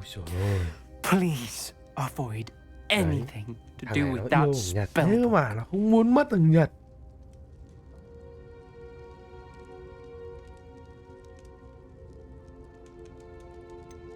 Some references Sebastian mentioned in the book do worry me. I'm glad you understand. I hope Sebastian pursues this no further. But if you think he might, please let me know. It would mean a lot. Nói chung là mình cũng phải nói chuyện ba phải với hai thằng này. Một đằng mình cũng vãn vãn thằng này, một đằng mình cũng phải bơm thằng Nhật để cho nó còn dạy mình mấy phép thuật hắc ám chứ. Đây này. Lời nguyền bất dung thứ Imperio Avada Kedavra đấy, hạ gục kẻ thù ngay lập tức cơ mà. Đấy, thao túng kẻ thù khiến chúng trở thành đồng minh như này.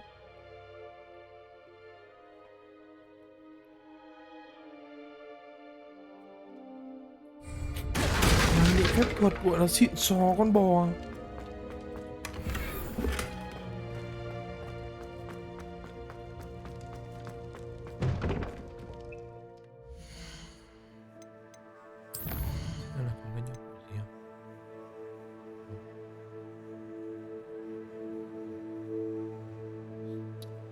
Biến hình đổi dạng mấy cái đồ vật chán chết.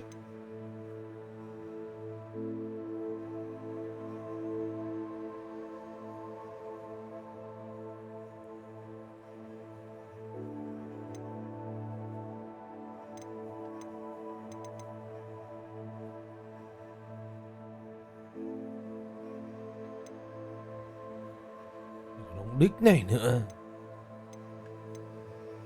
Thà tôi đi săn vượn quỷ còn hơn.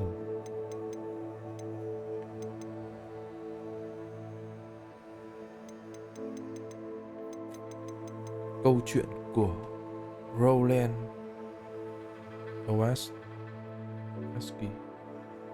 Đây là nhiệm vụ bản này đi. Nốt nhiệm vụ bản này đi. Ông nghỉ.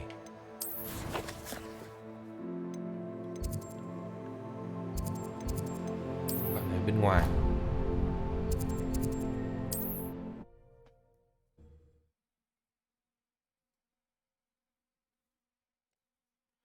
Trong khi chưa có nhiệm vụ chính thì lại phải loay hoay đây là các nhiệm vụ phụ thôi. Kiếm kinh nghiệm để lên cấp. Travel broadens the mind.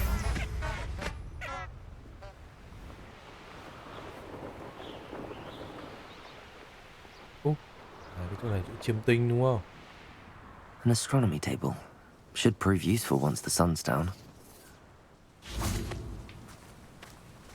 Tinh xem được cái gì này. Chiêm tinh thì phải buổi tối chứ đúng không?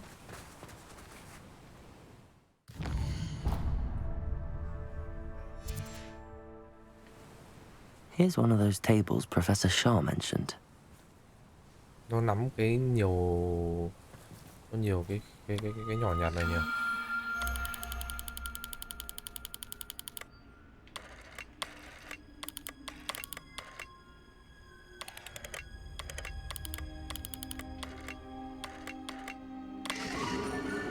Rồi, khít lỗ đít luôn. Bộ cạp.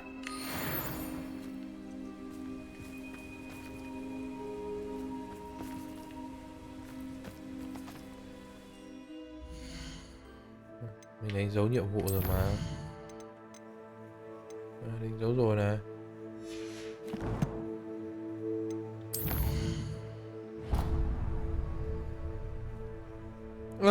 Tưởng ở ngoài này xong nó lại trong trường à?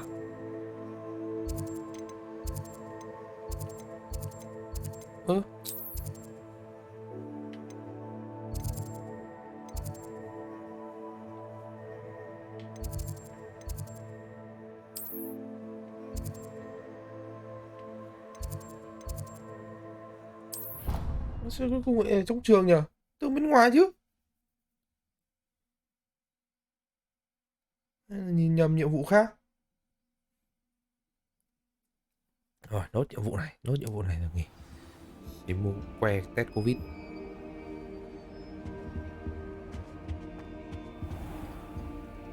Ơ kìa.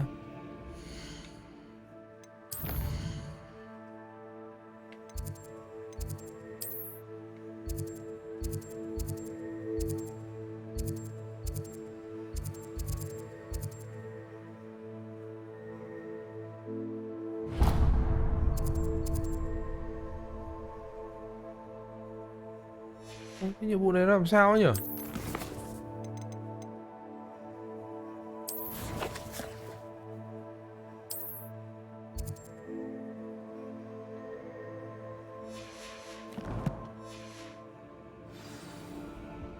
Nó bị mất dấu. Cửa ra.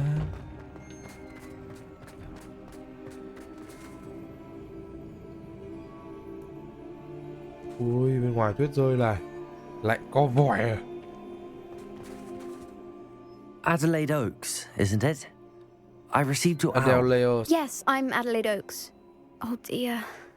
You see, my uncle Roland is a metal trader who's quite well known in the goblin community. He normally sends me owls every week when he's on his business travels.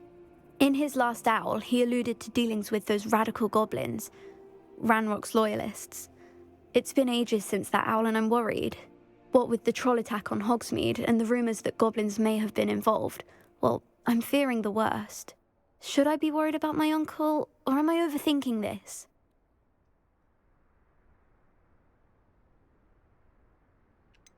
I'm not convinced you need to worry. Perhaps your uncle's been delayed, and surely he can take care of himself. That's exactly what Professor Weasley said when she forbade me from leaving the grounds to look for him. She's convinced he can handle himself, but I can't concentrate on anything until I know he's all right. Could you try to find out for me? From what I hear, you're almost as adventurous as Uncle Roland. Has your uncle traded with many goblins? Yes, for ages. Even speaks gobbledygook. But he only recently mentioned Ranrock's lot, insisting the galleons were worth the risk. He does it for me. Between robes and supplies, attending Hogwarts costs a fair sickle. And besides that, Uncle Roland has expensive taste. He's sacrificed so much for me over the years. I promised him that as soon as I finish Hogwarts, I shall be the one taking care of him. I take it you and your uncle are close. We are. My mother died when I was born, and I lost my father when I was 5. Uncle Roland's looked after me for as long as I can remember. He knows I get anxious when he travels, and that's why he sends me all the owls, to let me know that he's all right. I'll try and look into it for you, Adelaide. Thank you. He's very thorough in his record keeping, notes all his trades in a journal, makes maps. In fact, in his last owl, he drew me a map of his next stop. He'd planned to set up camp north of here. I do hope you're able to find out where he is. Thank you again for any help you can provide. Oh, Uncle Roland, what have you got yourself into? Có sao vậy? Ủa xa đấy.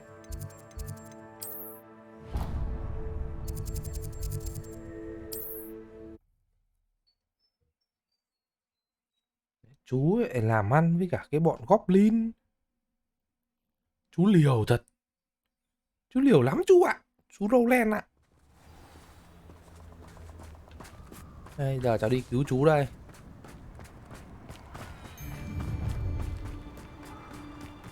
Nobody will miss one measly little student. Glaciers! Bombarder! Potatoes! Look along! Levioso! Defender! Capulso!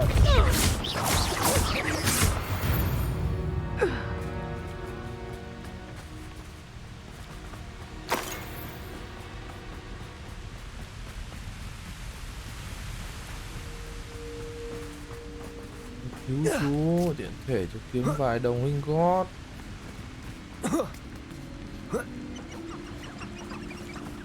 Revelio.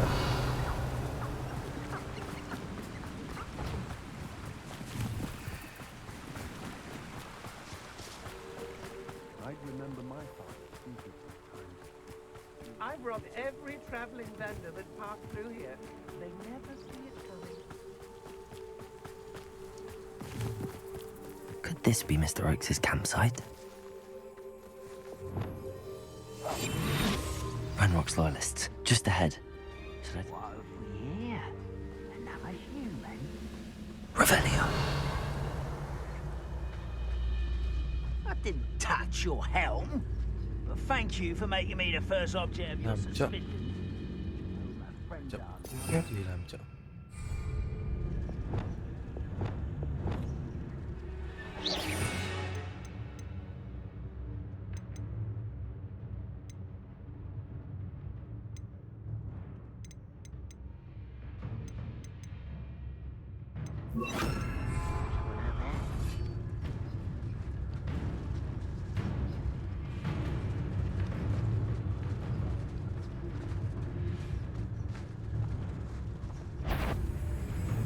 What's going on? I've been fighting. Arrest the momentum. Oh!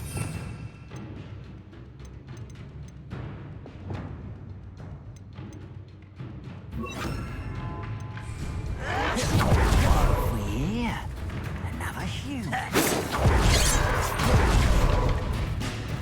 Levioso.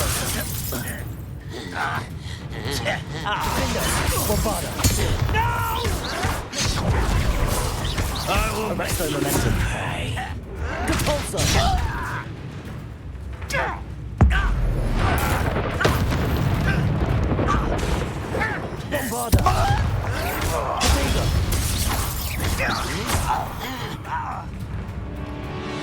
Arrest their momentum.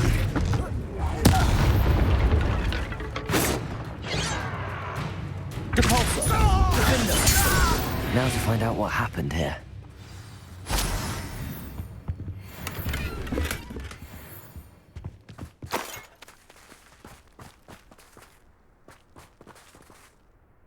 Revelio.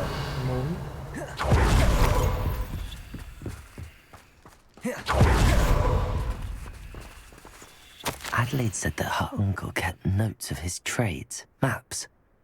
Perhaps these landmarks will lead me to him. Đi lên núi, có một cái cửa. Mr. Oakes' trade journal. Đám Ran Đốc đồng ý gặp mặt, nhưng tôi cảm thấy không được thoải mái cho lắm. Chúng đã sửa đổi yêu cầu và giận dữ khi tôi đặt câu hỏi. Tôi nghe được kế hoạch của chúng bằng tiếng yêu tinh. Chúng đã tìm kiếm một quặng kim loại hiếm mà tôi phù hợp cho việc khoan. Tôi không nên khiến chúng tức giận thêm. Chúng rất dễ nổi nóng và tôi cần giao dịch chót lọt. Chú được cũng tham lam, không kém. Mr. Oakes' trade journal.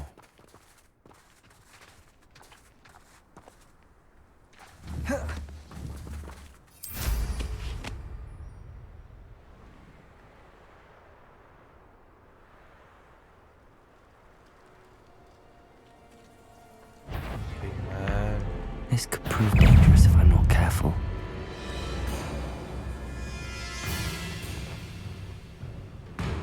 A rock formation. That's the first landmark on this map. Now to find the crooked tree.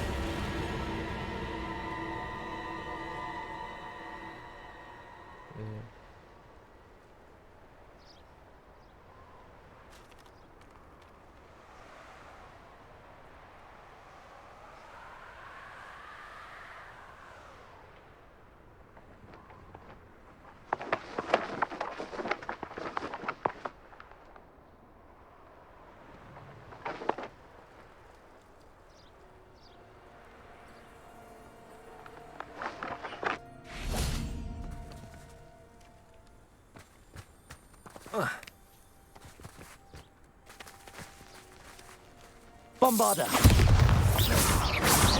Defender. Bombarder này không có lửa.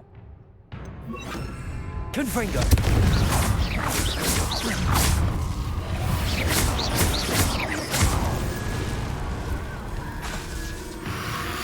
Potato.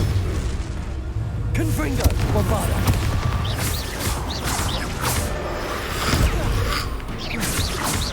Arrest their momentum. Confringo. Defender.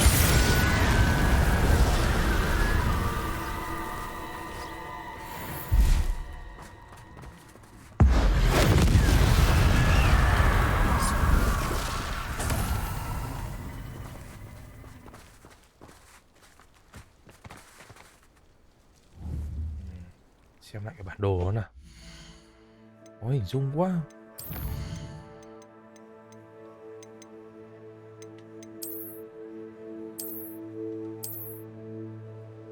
Từ cái trại, cái đường mòn của trại đi xuống chỗ có một cái cổng. Cái này phải bám theo cái con đường mòn của cái trại. Đây, cái trại đây đúng không? Bám theo con đường mòn của cái trại. Rẽ trái hay là rẽ phải?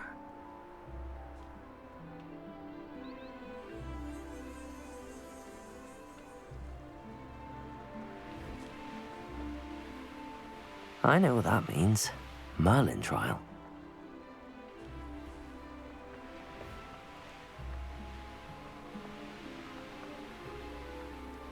A crooked tree, just as the map said. The crumbling tower shouldn't be far from here. We'll be off to the tavern after this. Hey. Haven't a clue why there's such a fuss over poker. Loud as a troll you are! Ha ha! time to teach. Levioso! Come out before I find Levioso!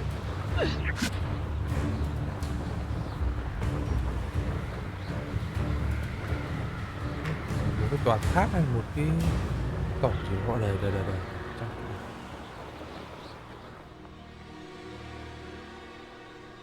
Cho chỗ này này. I was only following orders. Leave your accusations in someone else's direction if you don't mind.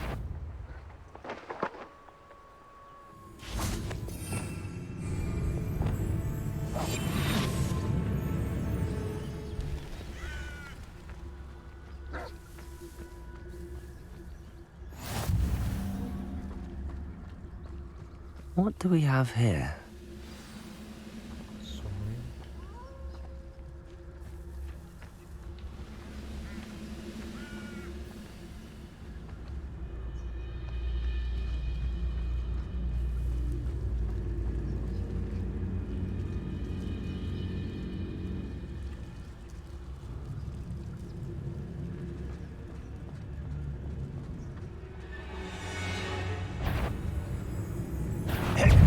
Arrest them. This is almost too easy!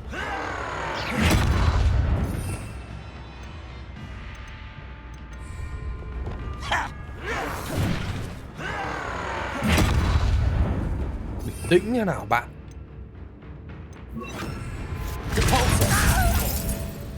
Defender!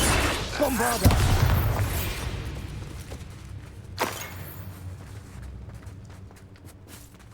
Tình hình này. Thôi không đánh kiểu số kích. Revelio. Đánh trực diện.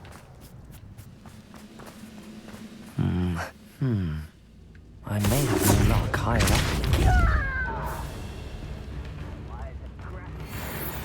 Revelio.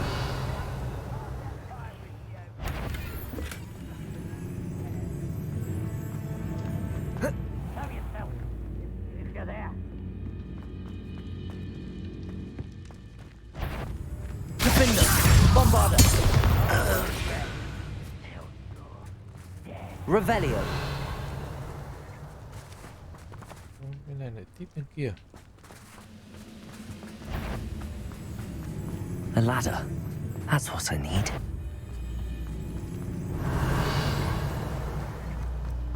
One of the best meals I've ever eaten. Bombarder. Không phải. Revelio. Nó là bên cạnh này nhỉ.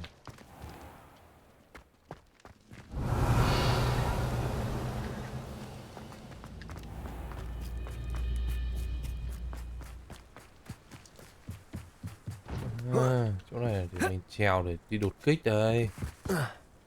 Thôi, không còn đột kích. Đánh trực diện luôn.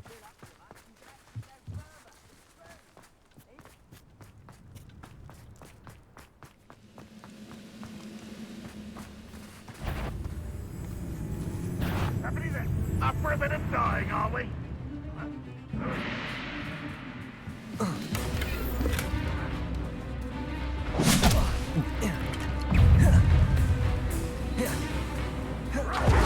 Revelio.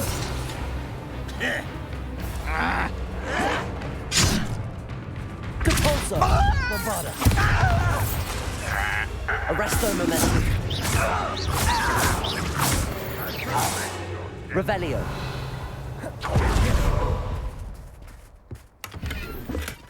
Compulso. Defender.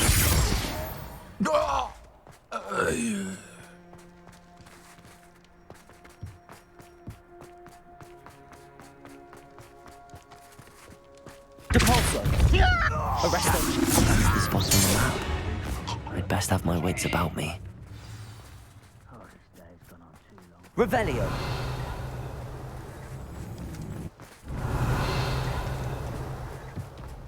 Bên này có con chôn to này.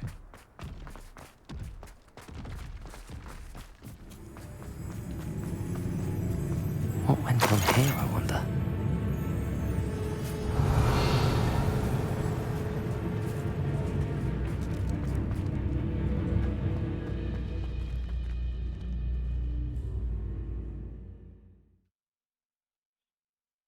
Giải cứu cái ông chú kia. What will we find in here?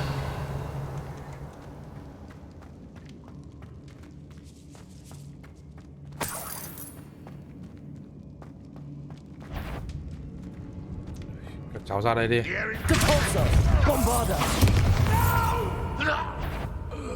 Arresto momentum. Protego, Stop avoiding me!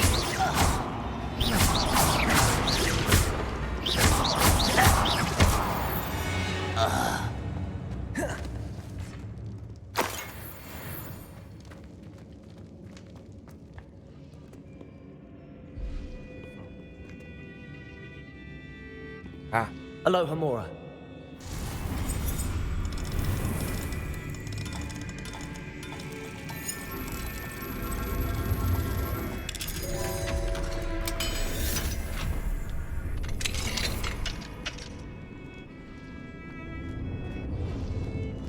Revelio. You should know better. Bombarder. Too late for you to learn the error of your ways. Gắn vũ khí. It looks as though Adelaide's chơi instincts tao are đúng spot không? on. Hãy đợi đấy nhé.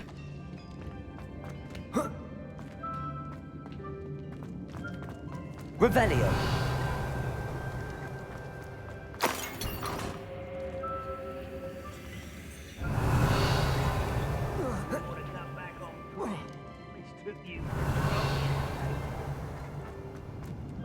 Đi được.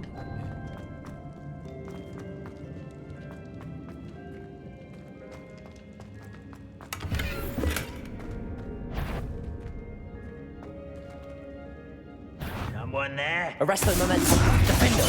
Bombarder.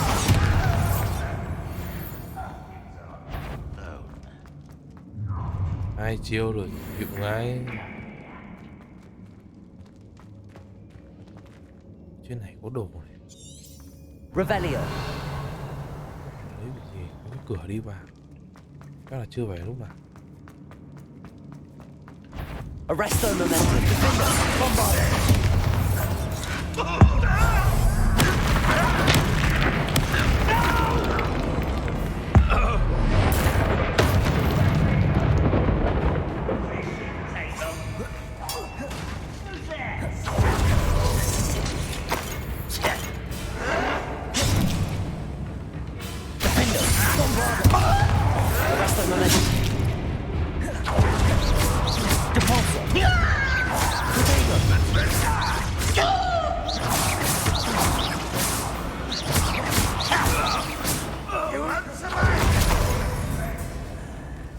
Revelio.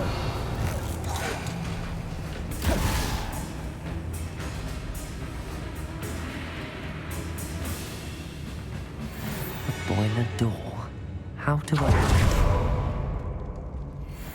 Defender. Bombarder.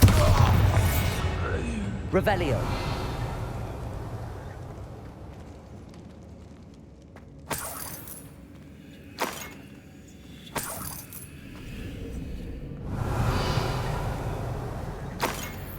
Úi đồ. Tỉnh.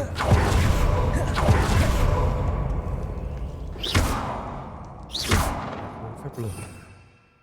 Bùa nổ này mạnh nhưng mà vẫn cần một cái phép lửa.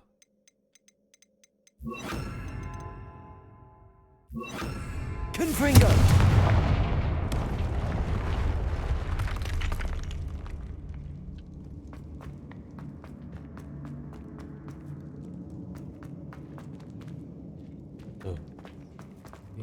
Đi khám phá cái này. Revelio.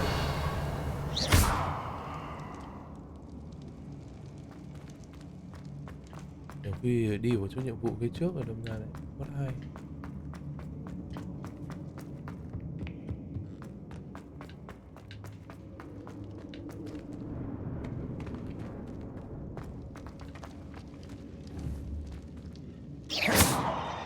Confringo.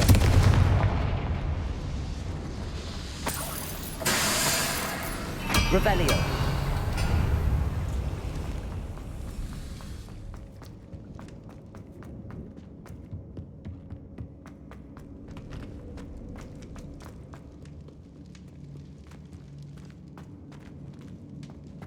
Arresto momentum. Also, Gringo. Bombarda. Revelio.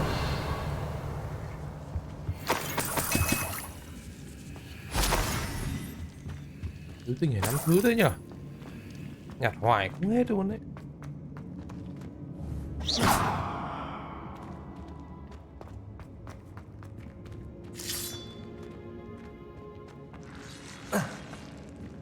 Revelio.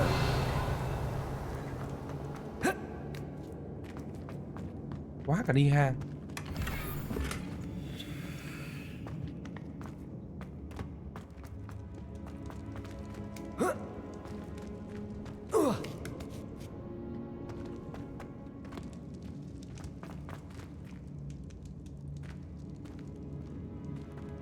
Confringo.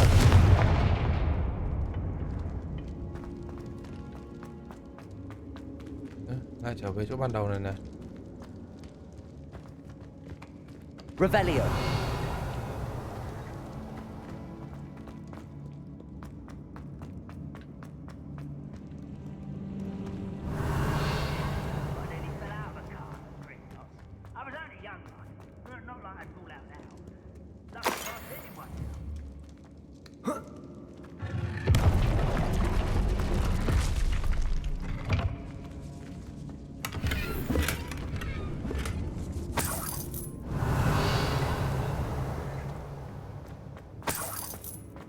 Này yêu tinh có khác lắm tiền thật ý.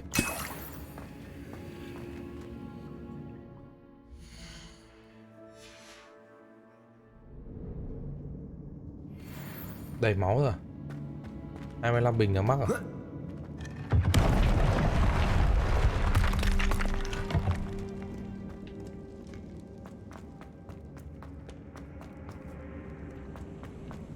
Revelio.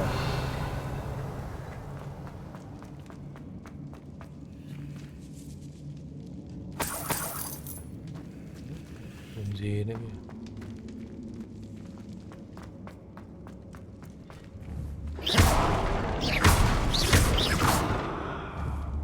Confringo.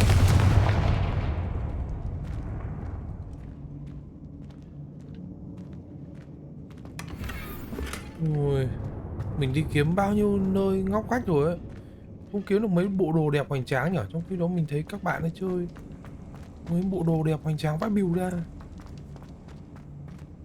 mình đồ cứ phèn.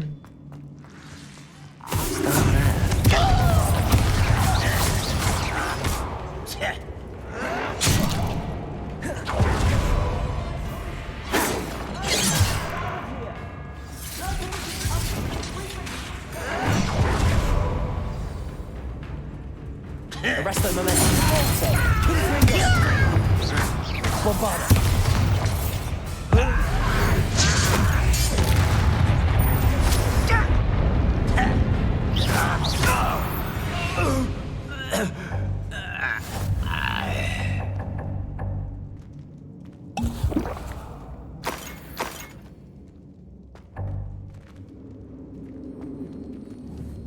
Revelio. Confringo.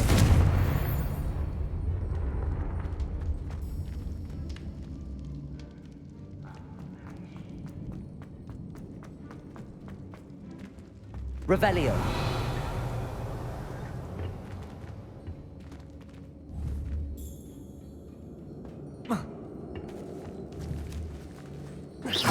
Confringo.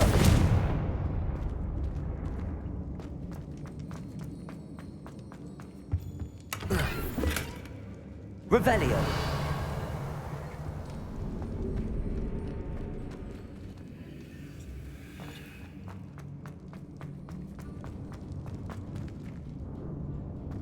Giam. Hello, Mr. Oakes. Yes, I'm here. They've taken my wand. This cell has an enchanted lock. I have experience with these locks, but I need my wand if I have any chance of opening it. Look for a boiler door. I've heard them speak of it.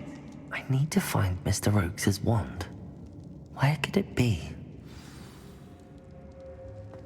Khi bạn không biết vật phẩm của NPC ở đâu thì game nó sẽ chỉ cho bạn.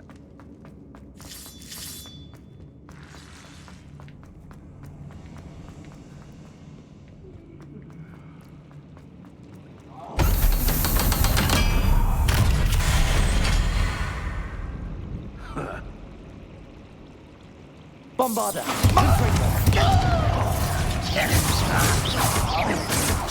Potato!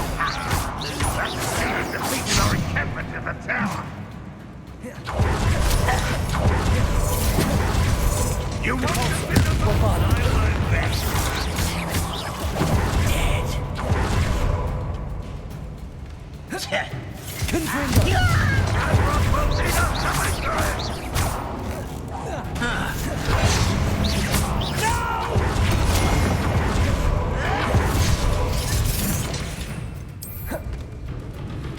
Bombarder! How nice of you to stop. One less human to worry about. Arresto momentum. Oh, I'm enjoying this. I won't rest. Dead. Potato! Why can't I hit you?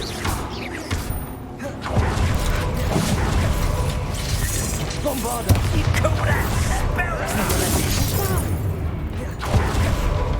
Confringo!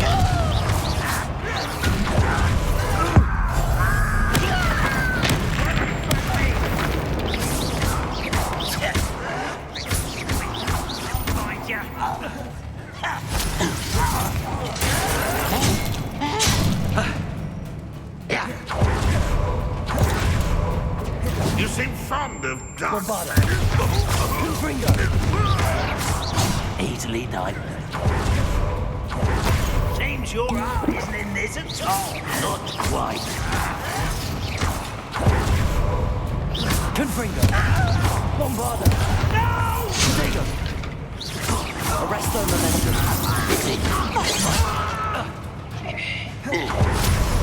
Depulso! Deadly mistake.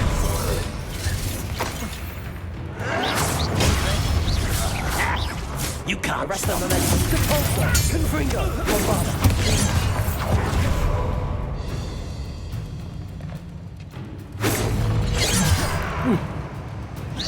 Oh, that was meant for me. Arresto momentum. Bombarder!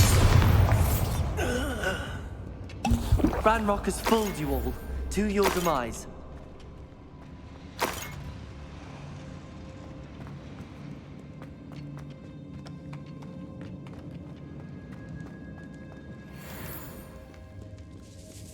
This must be Mr. Oakes's wand.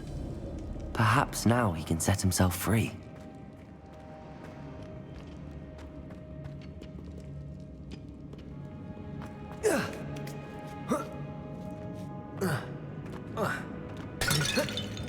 Nhảy lên đây được nữa à?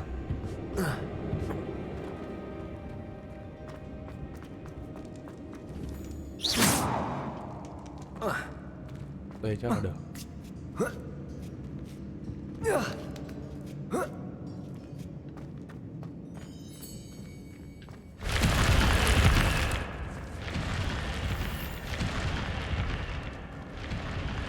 Máu rồi.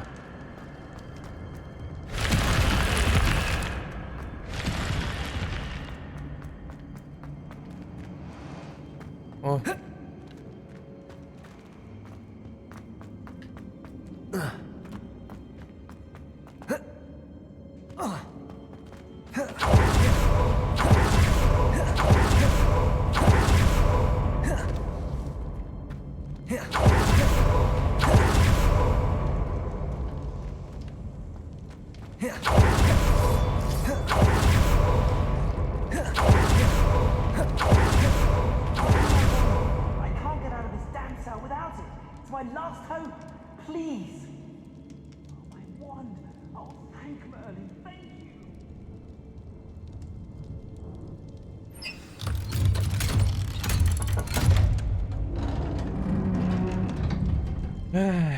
You did it!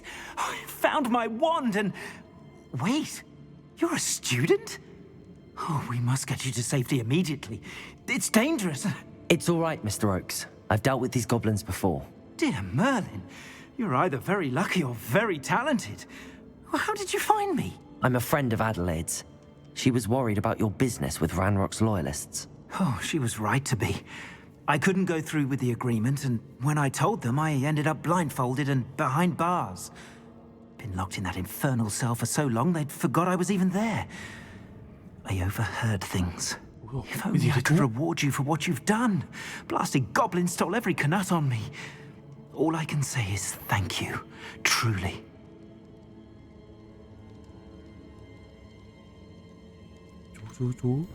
You mentioned you overheard things. Sad tale, really. I think I know where Ranrock's unfortunate vendetta against wizardkind began. Although dragon breeding was outlawed by the Warlocks Convention of 1709, Ranrock stumbled upon an illegal dragon camp. He was young, found the creatures fascinating. He'd visit the camp in secret whenever he could, never making his presence known. After weeks of sly surveillance, he finally summoned the courage to speak to the wizard in charge. Ranrock wanted to join them, and the creatures. The wizard happened to drop his wand. Ranrock saw an opportunity. He picked it up, went to hand it back as a means of introducing himself. The sight of a goblin with a wand sent the wizard into an instant rage. He beat Ranrock nearly to death. Ever since, Ranrock has despised wizardkind, sees us all as cruel. Thì ra là vậy. Am I right that you speak gobbledygook? Unbeknownst to Ranrock's fiends, I do. I've always had an affinity for goblin culture. Knew I wanted to be a metal trader ever since I was a lad. It wasn't easy learning the language. It's complex, and my memory's as weak as my knees these days. But after decades working with fine goblin folk, I grew fairly proficient. At least, I'd like to think so. I'm grateful I was able to help you, Mr. Oakes. Adelaide thinks the world of you. Oh, and I her. She's become quite savvy to my trading habits, always analyzing my detailed owls. If only I hadn't resorted to trading with such fiends. A lesson I shan't soon forget.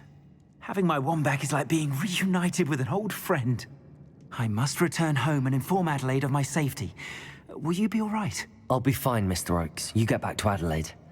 I assure you, her worries outweigh yours. Oh, I'm anxious to see my dear niece. And then I plan to travel far from here for my next round of trading. Thank you. May life reward you justly for your deeds. Be well, my friend. Mr. Oakes was lucky. Ranrock's lot would never have freed him.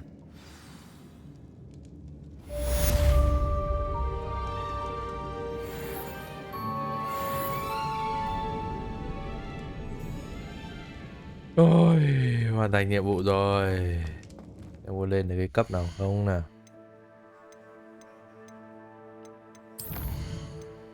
Một điểm kỹ năng. Lén lút này có 4 điểm thôi.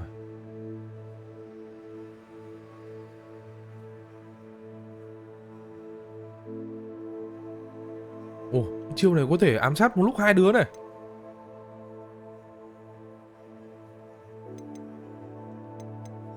Cũng hay đấy. Xem nào. Mỗi cái phép 1 điểm đúng không? Tổng cộng là 10, 10, 20, 36 với 4 là thành 40, 48 level là full. Có lẽ là mình cái này sẽ là ưu tiên cuối cùng của mình. Cái chế này tăng một điểm lén lút này. Đấy. Có thể chạy được, nó linh hoạt. Thôi, tôi nghỉ anh em ạ. Nghỉ thôi. Ơi, hôm nay là mình đã cố gắng mà mình hàn gắn cái tình cảm giữa bạn Nhật và bạn Ominit, nhưng mà không ăn thua.